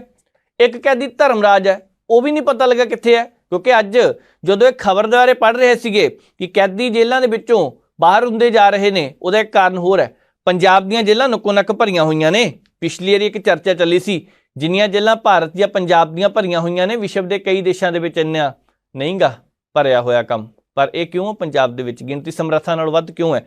ਇੱਧਰ ਕਿਉਂ ਨਹੀਂ ਧਿਆਨ ਦਿੱਤਾ ਜਾ ਰਿਹਾ? ਚਰਚਾ ਇਹ ਵੀ ਚੱਲਦੀ ਪਈ ਹੈ ਕਿ ਇਸ ਵੇਲੇ ਪੰਜਾਬ ਤੋਂ ਬਾਅਦ ਨੰਬਰ ਗੁਜਰਾਤ ਦਾ ਆਉਂਦਾ। 1347 ਕੈਦੀ ਮੁੜ ਜੇਲ੍ਹ ਦੇ ਵਿੱਚ ਪਰਤੇ ਨਹੀਂ। ਰਾਜਸਥਾਨ ਦੇ ਵਿੱਚ 41, ਦਿੱਲੀ ਦੇ ਵਿੱਚ 17, ਆਂਧਰਾ ਪ੍ਰਦੇਸ਼ ਦੀਆਂ 11 ਜੇਲ੍ਹਾਂ ਦੇ ਵਿੱਚ ਕੈਦੀ ਇਸ ਤਰ੍ਹਾਂ ਦੇ ਆ ਜਿਹੜੇ ਪੈਰੋਲ ਤੇ ਹੈਗੇ ਤੇ ਮੁੜ ਕੇ ਫਰਾਰ ਹੋ ਗਏ। 32,157 ਕੈਦੀ ਪੰਜਾਬ ਦੀਆਂ ਜੇਲ੍ਹਾਂ ਵਿੱਚ ਇਸ ਵੇਲੇ ਬੰਦ ਨੇ। ਉਹਨਾਂ ਦੇ ਵਿੱਚੋਂ 5ਵੇਂ ਨੰਬਰ ਤੇ ਪੰਜਾਬ ਆਉਂਦਾ। ਜੇਕਰ ਉੱਤਰ ਪ੍ਰਦੇਸ਼ ਦੀ ਗੱਲ ਕਰੀਏ ਤਾਂ 1,06,000 ਕੈਦੀ ਉੱਥੇ ਹੈ। ਵੱਡੀ ਗੱਲ ਇਹ ਹੈ ਕਿ 1,06,000 ਹੋਵੇ, 57,000 ਹੋਵੇ ਜਾਂ ਜਿੰਨੇ ਮਰਜ਼ੀ ਹੋਵੇ, ਜੇਲ੍ਹਾਂ ਦੇ ਪ੍ਰਬੰਧਾਂ ਨੂੰ ਲੈ ਕੇ ਸਵਾਲ ਖੜੇ ਹੋ ਰਹੇ ਨੇ। ਪਿਛਲੀ ਵਾਰ ਜਦੋਂ ਜੇਲ੍ਹ ਮੰਤਰੀ ਸੁਖਜਿੰਦਰ ਸਿੰਘ ਰੰਧਾਵਾ ਸੀਗੇ, ਉਸ ਵੇਲੇ ਵੀ ਰੌਲਾ ਬਹੁਤ ਪਿਆ। ਉਹਨਾਂ ਦੇ ਉੱਪਰ ਹੁਣ ਵੀ ਦੋਸ਼ ਲੱਗਦੇ ਪਏ ਸੀ। ਅਗਲੇ ਕਹਿੰਦੇ ਚਿੜੀ ਨਹੀਂ ਫੜਕਣ ਦੇਈਦੀ ਸੀ ਆਪਾਂ। ਇਹੀ ਗੱਲ ਹੁਣ ਦੇ ਜੇਲ੍ਹ ਮੰਤਰੀ ਵੀ ਕਹਿੰਦੇ ਪਏ ਆ ਕਿ ਚਿੜੀ ਨਹੀਂ ਫੜਕਣ ਦਿੱਤੀ ਜਾ ਰਹੀ ਸੀ।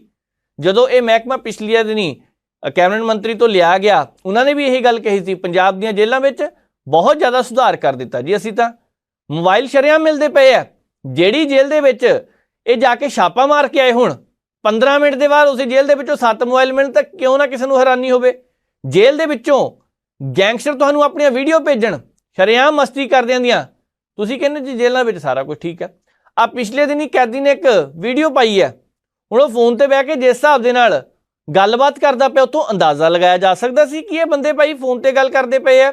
ਇਹ ਜੇਲ੍ਹ ਵਿੱਚ ਨੇ ਕਿ ਘਰ ਦੇ ਬੈਡਰੂਮ 'ਚ ਬੈਠੇ ਪਏ ਆ ਜਾਂ ਡਰਾਇੰਗ ਰੂਮ 'ਚ ਬੈਠੇ ਪਏ, ਕਿਸੇ ਨੂੰ ਕੀ ਪਤਾ ਲੱਗਦਾ ਪਿਆ ਜਿਸ ਹਿਸਾਬ ਨਾਲ ਬੈਠੇ ਪਏ ਆ।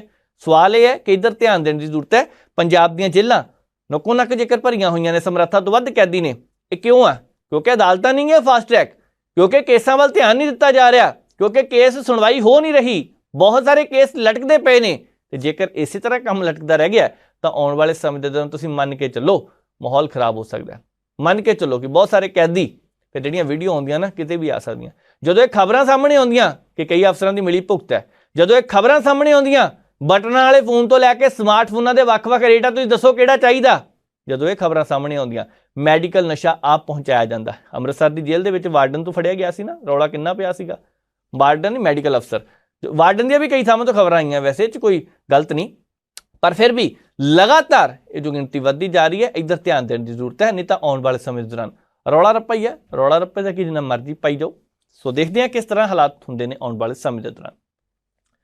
ਅੱਗੇ ਵਧਦੇ ਹਾਂ, ਗੱਲ ਕਰਦੇ ਹਾਂ ਪੰਜਾਬ ਦੇ ਵਿੱਚ ਹੋਏ ਉਸ ਸੰਮੇਲਨ ਦੀ ਜਿਹਨੇ ਸਾਰਿਆਂ ਦਾ ਧਿਆਨ ਆਪਣੇ ਵੱਲ ਖਿੱਚਿਆ। ਦਰਅਸਲ ਪੰਜਾਬ ਦੇ ਵਿੱਚ ਟੂਰਿਜ਼ਮ ਨੂੰ ਉੱਪਰ ਚੁੱਕਣ ਦੇ ਲਈ ਟੂਰਿਜ਼ਮ ਹੱਬ ਬਣਾਉਣ ਦਾ ਐਲਾਨ ਕੀਤਾ ਗਿਆ। ਇਹ 'ਚ ਕੋਈ ਸ਼ੱਕ ਨਹੀਂ ਕਿ ਵੱਡੀ ਗਿਣਤੀ ਦੇ ਵਿੱਚ ਸ਼ਰਧਾਲੂ ਅੰਮ੍ਰਿਤਸਰ ਸ਼੍ਰੀ ਦਰਬਾਰ ਸਾਹਿਬ ਦੇ ਵਿੱਚ ਪਹੁੰਚਦੇ ਨੇ, 'ਚ ਕੋਈ ਸ਼ੱਕ ਨਹੀਂ, ਲੱਖਾਂ ਦੀ ਗਿਣਤੀ ਹੁੰਦੀ ਹੈ। ਪਰ ਇਸ ਵੇਲੇ ਪੰਜਾਬ ਦੇ ਮੁੱਖ ਮੰਤਰੀ ਭਗਵੰਤ ਮਾਨ ਸਾਹਿਬ ਕਹਿੰਦੇ ਆ ਕਿ ਬਹੁਤ ਸਾਰੀਆਂ ਇਸ ਤਰ੍ਹਾਂ ਦੀਆਂ ਥਾਵਾਂ ਜਿਨ੍ਹਾਂ ਨੂੰ ਪ੍ਰਮੋਟ ਕਰਨਾ। 3 ਦਿਨ ਇਹ ਸੰਮੇਲਨ ਚੱਲਣਾ। ਇਸ ਸੰਮੇਲਨ ਦੇ ਵਿੱਚ ਹੋ ਸਕਦਾ ਆਉਂਦੇ ਦਿਨਾਂ ਨੂੰ ਕੁਝ ਥਾਵਾਂ ਦਾ ਹੋਰ ਜ਼ਿਕਰ ਕੀਤਾ ਜਾਵੇ ਜਿੱਥੇ ਨਵੇਂ ਪੁਆਇੰਟ ਬਣਾਉਣੇ ਆ। ਵੈਸੇ ਸਾਡੇ ਸਿਆਸਤਦਾਨਾਂ ਨੇ ਪਿਛਲੀ ਵਾਰੀ ਡਿਜ਼ਨੀ ਆਈਲੈਂਡ ਬਣਾਉਣ ਦਾ ਵੀ ਵਾਅਦਾ ਕੀਤਾ ਸੀ। ਕੋਈ ਇਹ ਵੀ ਕਹਿੰਦਾ ਰਿਹਾ ਕੈਲੀਫੋਰਨੀਆ ਨੂੰ ਬਣਾ ਦਾਂਗੇ, ਕੁਛ ਨਹੀਂ ਬਣਿਆ। ਪਰ ਗੱਲਾਂ ਨਾਲ ਨਹੀਂ ਸਾਰਾ ਕੁਝ ਹੋਣਾ, ਕਰਕੇ ਦਿਖਾਉਣਾ ਪੈਣਾ। ਅੱਜ ਜਦੋਂ ਪ੍ਰੋਗਰਾਮ ਹੋ ਰਿਹਾ ਸੀ ਤਾਂ ਉਹਦੇ ਪਿੱਛੇ ਬੈਠੇ ਬਹੁਤ ਸਾਰੇ ਲੋਕ ਇਸ ਗੱਲ ਨੂੰ ਧਿਆਨ ਨਾਲ ਸੁਣਦੇ ਪਏ ਸੀਗੇ ਕਿ ਵਾਕਈ ਸਾਰੀਆਂ ਗੱਲਾਂ ਸੱਚ ਹੋ ਜਾਣਗੀਆਂ, ਕਿ ਵਾਕਈ ਪੰਜਾਬ ਦੇ ਵਿੱਚ ਟੂਰਿਜ਼ਮ ਦੇ ਨਵੀਆਂ ਥਾਵਾਂ ਦੇਖਣ ਨੂੰ ਮਿਲਣਗੀਆਂ।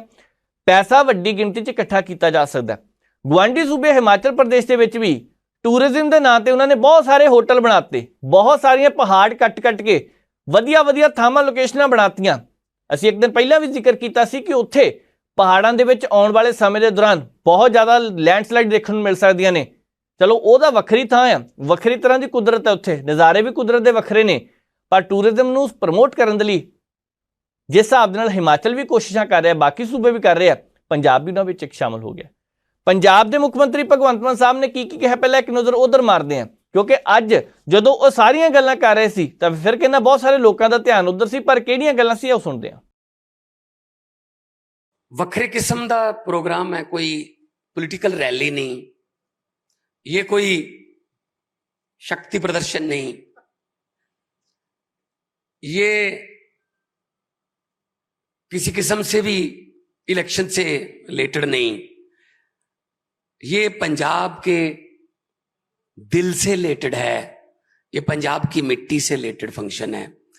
मेरी पूरी कैबिनेट ਦੇ ਸਾਥੀ ਬੈਠੇ ਨੇ, MLA ਸਾਹਿਬਾਨ ਬੈਠੇ ਨੇ। ਇਹ ਸਾਡਾ ਪਹਿਲੇ ਦਿਨੋਂ ਜਦੋਂ ਤੋਂ ਓਥ ਸੈਰੇਮਨੀ ਹੋਈ ਤਾਂ ਸਾਡਾ ਪਹਿਲੇ ਦਿਨੋਂ ਇਹ ਸੁਪਨਾ ਸੀ ਕਿ ਅਸੀਂ ਪੰਜਾਬ ਨੂੰ ਜੋ ਹਜੇ ਤੱਕ ਲੋਕਾਂ ਨੇ ਪੰਜਾਬ ਦਾ ਪੱਖ ਦੇਖਿਆ ਹੀ ਨਹੀਂ, ਉਹ ਦਿਖਾਉਣਾ ਹੈ। ਪੰਜਾਬ ਬਾਰੇ ਬਹੁਤ ਕੁਝ ਜਾਣਿਆ ਜਾਂਦਾ ਹੈ, ਕਈ ਵਾਰੀ ਨੈਗੇਟਿਵ ਗੱਲਾਂ ਵੀ ਪੰਜਾਬ ਬਾਰੇ ਬਹੁਤ ਫੈਲਦੀਆਂ ਨੇ, ਪਰ ਜੋ ਕੁਦਰਤ ਨੇ ਪੰਜਾਬ ਨੂੰ ਦਿੱਤਾ ਹੋਇਆ ਉਹ ਹਜੇ ਤੱਕ ਅਸੀਂ ਦਿਖਾ ਨਹੀਂ ਸਕੇ। ਕਿਤੇ ਨਾ ਕਿਤੇ ਅਣਗੌਲੀਆਂ ਉਹ ਰਹਿ ਗਈਆਂ, ਕਿਤੇ ਸਰਕਾਰਾਂ ਤੋਂ ਲਾਪਰਵਾਹੀਆਂ ਰਹਿ ਗਈਆਂ। ਸੋ ਅਸੀਂ ਇਹ ਫਿਰ ਟੂਰਿਜ਼ਮ ਡਿਪਾਰਟਮੈਂਟ ਨਾਲ ਗੱਲ ਕਰਕੇ ਅਫਸਰਾਂ ਨਾਲ ਇਹ ਫੈਸਲਾ ਕੀਤਾ ਕਿ ਆਪਾਂ ਪੰਜਾਬ ਦੇ ਟੂਰਿਜ਼ਮ ਨੂੰ ਉਸ ਲੈਵਲ ਤੇ ਲੈ ਜਾਣਾ ਹੈ ਜਿੱਥੇ ਇਸ ਤੋਂ ਪਹਿਲਾਂ ਕਦੇ ਨਹੀਂ ਪਹੁੰਚਿਆ ਸੀ। ਕਿਉਂਕਿ ਜਿਓਗ੍ਰਾਫਿਕਲੀ ਵੀ ਪੰਜਾਬ ਜਿਹੜਾ ਹੈ ਉਹ ਟੂਰਿਜ਼ਮ ਵਾਸਤੇ ਸਭ ਤੋਂ ਫਿੱਟ ਪਲੇਸ ਹੈ। ਕਿਉਂਕਿ ਮਨਾਲੀ ਜਾਣਾ ਹੈ ਤਾਂ ਪੰਜਾਬ ਵਿੱਚ ਦੀ ਜਾਣਾ ਹੈ, ਕੁੱਲੂ ਜਾਣਾ ਹੈ ਪੰਜਾਬ ਵਿੱਚ ਦੀ ਜਾਣਾ ਹੈ, ਮੰਡੀ, ਕਾਂਗੜਾ, ਸ਼ਿਮਲਾ, ਕਿਤੇ ਨਾ ਕਿਤੇ ਪੰਜਾਬ ਦੀ ਧਰਤੀ ਨਾਲ ਟੱਚ। ਜੇ ਕਿਤੇ ਧਾਰਮਿਕ ਟੂਰਿਜ਼ਮ ਪੱਖੋਂ ਗੱਲ ਕਰੀਏ, ਚਾਹੇ ਬਗਲਾਮੁਖੀ ਜਾਣਾ, ਚਾਹੇ ਚਿੰਤਪੁਰਨੀ ਮਾਤਾ ਤੇ ਜਾਣਾ, ਮਨੀਕਰਨ ਸਾਹਿਬ ਜਾਣਾ, ਨੈਣਾ ਦੇਵੀ ਜਾਣਾ, ਤਾਂ ਪੰਜਾਬ ਦੇ ਵਿੱਚੋਂ ਰਸਤਾ ਜਾਂਦਾ ਹੈ। ਪੰਜਾਬ ਆਪਣੇ ਆਪ 'ਚ, ਜਿਸ ਤਰ੍ਹਾਂ ਪਹਿਲਾਂ ਜ਼ਿਕਰ ਕੀਤਾ ਗਿਆ ਕਿ ਰਿਲੀਜੀਅਸ ਟੂਰਿਜ਼ਮ ਪੱਖੋਂ ਪੰਜਾਬ ਦਾ ਕੋਈ ਦੇਸ਼ ਦੇ ਵਿੱਚ ਸਾਨੀ ਨਹੀਂ। 1 ਲੱਖ ਡੇਲੀ ਦੀ ਫੁੱਟਫਾਲ ਹੈ ਇਕੱਲੇ ਅੰਮ੍ਰਿਤਸਰ ਸਾਹਿਬ ਦੀ। 1 ਲੱਖ ਬੰਦਾ ਨਤਮਸਤਕ ਹੋਣ ਆਉਂਦਾ। ਸੋ ਅਸੀਂ ਚਾਹੁੰਦੇ ਹਾਂ ਕਿ ਪੰਜਾਬ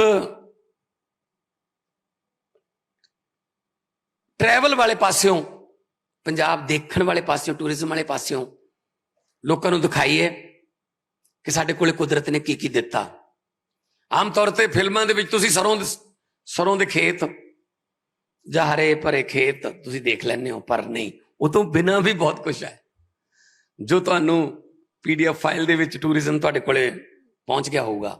ਮੈਂ ਕਿੱਥੋਂ ਸ਼ੁਰੂ ਕਰਾਂ, ਮੈਨੂੰ ਸਿਰਾ ਨਹੀਂ ਲੱਭਦਾ, ਕਿਉਂਕਿ ਪੰਜਾਬ ਉਹ ਧਰਤੀ ਹੈ ਜਿੱਥੇ ਹਰ ਪਿੰਡ ਦੇ ਵਿੱਚ 12,600 ਦੇ ਕਰੀਬ ਪਿੰਡ ਨੇ। ਹਰ ਪਿੰਡ ਦੇ ਵਿੱਚ ਉਹ ਕੋਈ ਪਿੰਡ ਹੈ ਜਾਂ ਨਹੀਂ ਹੋਊਗਾ ਜਿੱਥੇ ਕਿਸੇ ਸ਼ਹੀਦ ਦਾ ਬੁੱਤ ਨਾ ਹੋਵੇ, ਜਾਂ ਸ਼ਹੀਦ ਦੇ ਨਾਂ ਤੇ ਉਹਦਾ ਗੇਟ ਨਾ ਹੋਵੇ, ਜਾਂ ਸਟੇਡੀਅਮ ਨਾ ਹੋਵੇ, ਜਾਂ ਸਕੂਲ ਨਾ ਹੋਵੇ। ਭਾਵੇਂ ਆਜ਼ਾਦੀ ਤੋਂ ਪਹਿਲਾਂ ਵਾਲੀਆਂ ਸ਼ਹੀਦੀਆਂ, ਭਾਵੇਂ ਆਜ਼ਾਦੀ ਵੇਲੇ ਦੀਆਂ ਸ਼ਹੀਦੀਆਂ, ਭਾਵੇਂ ਆਜ਼ਾਦੀ ਤੋਂ ਬਾਅਦ ਆਜ਼ਾਦੀ ਨੂੰ ਬਚਾ ਕੇ ਰੱਖਣ ਦੀਆਂ ਸ਼ਹੀਦੀਆਂ ਹੋਣ, ਸਾਡਾ ਕੋਈ ਪਿੰਡ ਇਹੋ ਜਿਹਾ ਨਹੀਂ ਹੈਗਾ ਜਿੱਥੇ ਕੋਈ ਸ਼ਹੀਦੀ ਬਲੀਦਾਨ ਨਾ ਦਿੱਤਾ ਗਿਆ ਹੋਵੇ।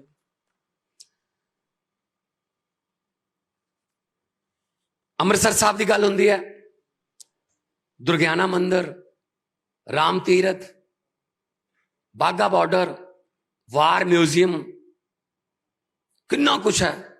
ਉਹ ਧਰਤੀ ਜਿੱਥੇ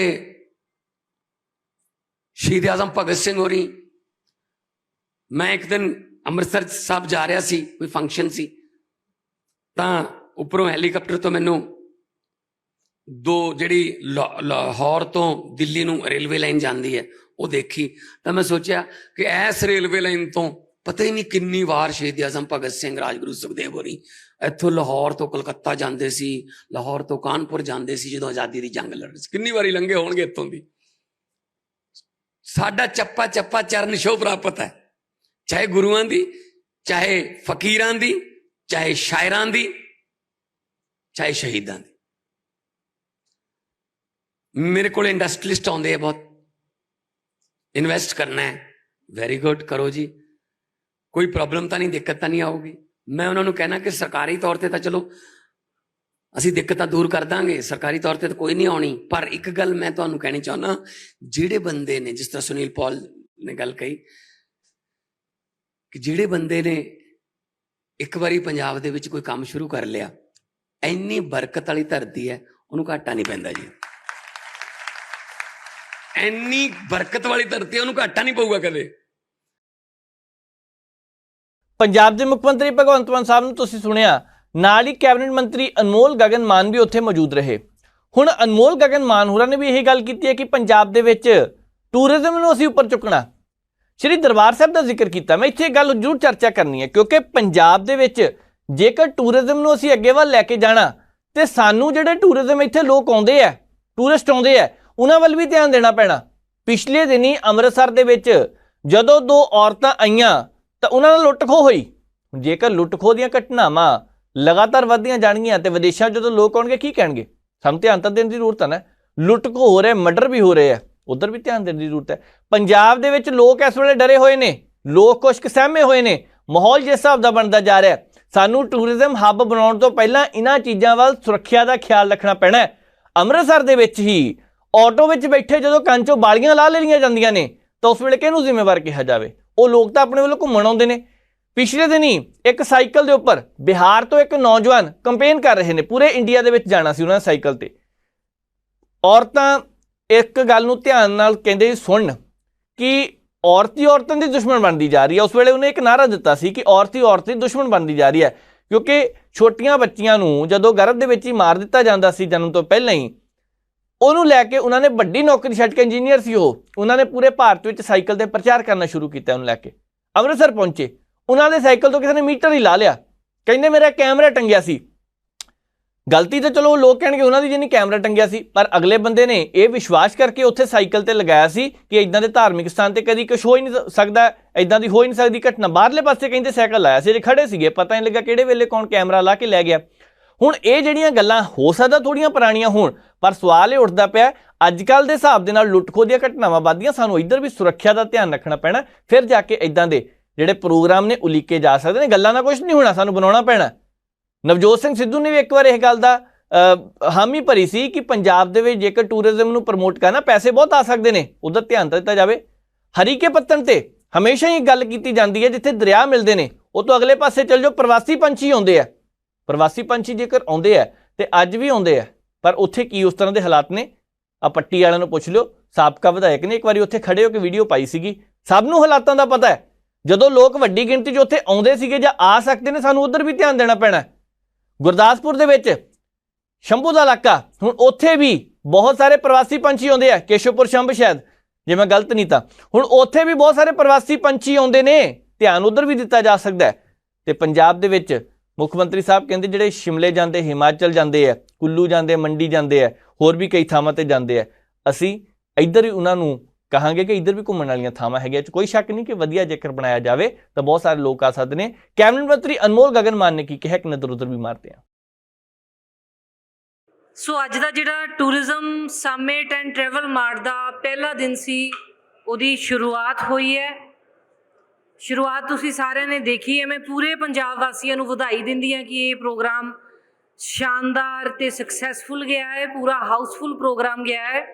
ਪੂਰੇ ਦੇਸ਼ ਭਰ ਦੇ ਵਿੱਚੋਂ ਇਨਵੈਸਟਰਸ, ਵਿਦੇਸ਼ਾਂ 'ਚੋਂ ਇਨਵੈਸਟਰ, ਟੂਰਿਸਟ ਆਪਰੇਟਰਸ ਜਿਹੜੇ ਇਸ ਪ੍ਰੋਗਰਾਮ ਨੂੰ ਅਟੈਂਡ ਕਰਨ ਆਏ ਸੀਗੇ।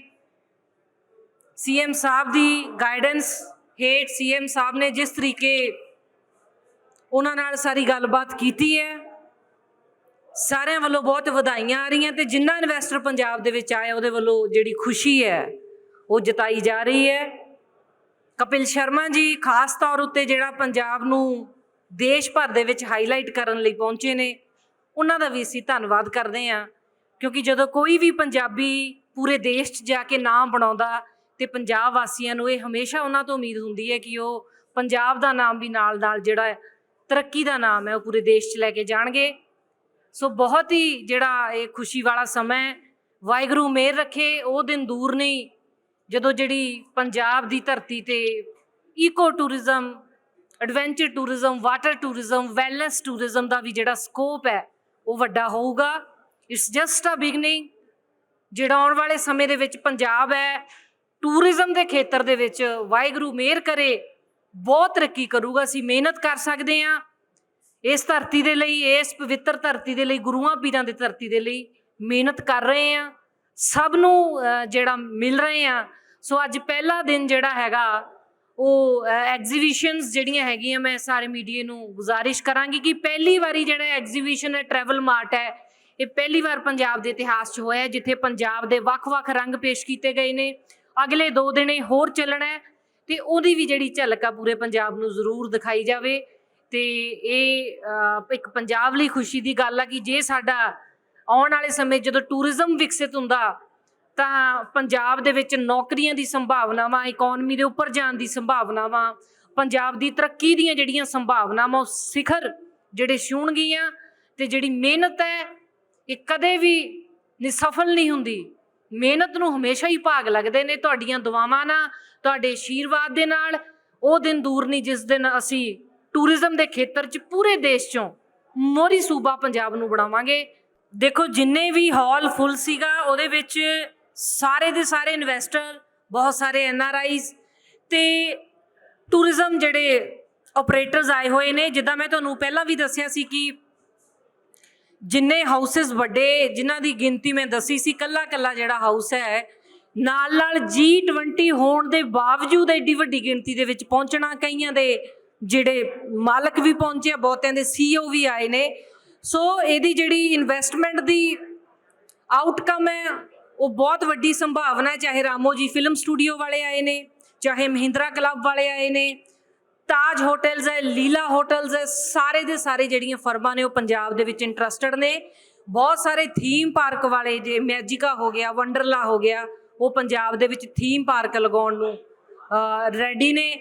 ਸੋ ਪੰਜਾਬ ਨੂੰ ਜਿਹੜਾ ਨਵਾਂ ਟੂਰਿਜ਼ਮ ਦੇ ਖੇਤਰ ਦੇ ਵਿੱਚ ਸੰਭਾਵਨਾਵਾਂ ਜਿਹੜੀਆਂ ਖੁੱਲ੍ਹਣਗੀਆਂ, ਸੋ ਅਸੀਂ ਇਹਨਾਂ ਸਾਰਿਆਂ ਨਾਲ ਮਿਲ ਰਹੇ ਹਾਂ।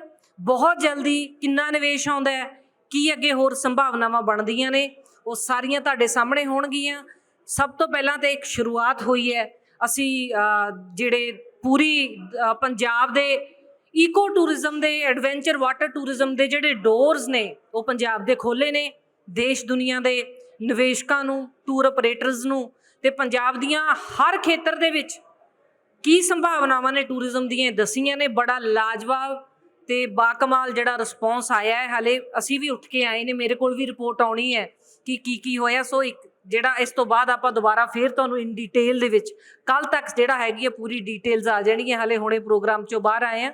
ਸੋ ਸਾਰੀ ਮੀਡੀਆ ਦਾ, ਨੈਸ਼ਨਲ ਮੀਡੀਆ ਜਿੰਨਾ ਆਇਆ ਹੋਇਆ, ਪੰਜਾਬ ਦਾ ਸਾਡਾ ਮੀਡੀਆ, ਮੈਂ ਬੇਨਤੀ ਕਰੂੰਗੀ ਕਿ ਇਸ ਸਮਿਟ ਨੂੰ, ਸੰਮੇਲਨ ਨੂੰ ਤੁਸੀਂ ਵੀ ਪੰਜਾਬ ਦੀ ਜਿਹੜੀ ਤਰੱਕੀ ਦੇ ਵਿੱਚ ਆ, ਕਿਉਂਕਿ ਇਹ ਕੁਛ ਪੋਲੀਟੀਕਲ ਨਹੀਂ ਹੈ, ਪੰਜਾਬ ਦੀ ਤਰੱਕੀ ਦੇ ਲਈ, ਇਹ ਬਾਬੇ ਨਾਨਕ ਦੀ ਧਰਤੀ ਲਈ ਇਹ ਪ੍ਰੋਗਰਾਮ ਕਰਵਾਇਆ ਗਿਆ। ਤੇ ਸਾਰੇ ਜਣੇ ਜਿਹੜਾ ਹੈਗਾ ਪੰਜਾਬ ਦੇ ਟੂਰਿਜ਼ਮ ਲਈ ਜੋ ਸੰਭਾਵਨਾਵਾਂ ਨੇ ਪੂਰੇ ਦੇਸ਼ ਨੂੰ, ਇਨਵੈਸਟਰਸ ਨੂੰ, ਲੋਕਾਂ ਨੂੰ, ਤਾਂ ਕਿ ਟੂਰਿਸਟ ਮੈਕਸਿਮਮ ਪੰਜਾਬ ਦੀ ਧਰਤੀ 'ਤੇ ਆਵੇ ਤੇ ਇੱਥੋਂ ਦੀ ਜਿਹੜੀ ਗਰੋਥ ਸਟੋਰੀ ਦਾ, ਇੱਥੋਂ ਦੀਆਂ ਰੰਗ ਬਰੰਗੀ ਜਿਹੜੀ ਇੱਥੋਂ ਦਾ ਸੱਭਿਆਚਾਰ ਹੈ, ਗਿੱਧਾ ਭੰਗੜਾ ਹੈ, ਖਾਣਾ ਹੈ, ਇੱਥੋਂ ਦੀ ਕੁਦਰਤ ਦਾ ਜਿਹੜਾ ਆਨੰਦ ਮਾਣੇ, ਉਹਨੂੰ ਮੈਕਸਿਮਮ ਜਿਹੜਾ ਪੂਰੇ ਦੇਸ਼ ਭਰ ਦੇ ਵਿੱਚ ਉਸ ਨੂੰ ਟੈਲੀਕਾਸਟ ਕੀਤਾ ਜਾਵੇ। ਅੱਜ ਦੇ ਇਸ ਪ੍ਰੋਗਰਾਮ ਨੂੰ ਇੱਥੇ ਸਮਾਪਤ ਕਰਦੇ ਹਾਂ। ਉਮੀਦ ਕਰਦੇ ਹਾਂ ਤੁਹਾਨੂੰ ਪ੍ਰੋਗਰਾਮ ਜ਼ਰੂਰ ਪਸੰਦ ਆਇਆ ਹੋਣਾ। ਜੇਕਰ ਤੁਹਾਡਾ ਕੋਈ ਸੁਝਾਅ ਤਾਂ ਟਿੱਪਣੀ ਜ਼ਰੂਰ ਕਰੋ। ਮੈਨੂੰ ਨਵਜੀਤ ਨੂੰ ਦਿਓ ਇਜਾਜ਼ਤ। ਦੇਖਦੇ ਰਹੋ ਪ੍ਰਾਈਮ ਏਸ਼ੀਆ TV, ਤੁਹਾਡਾ ਆਪਣਾ, ਤੁਹਾਡੇ ਲਈ।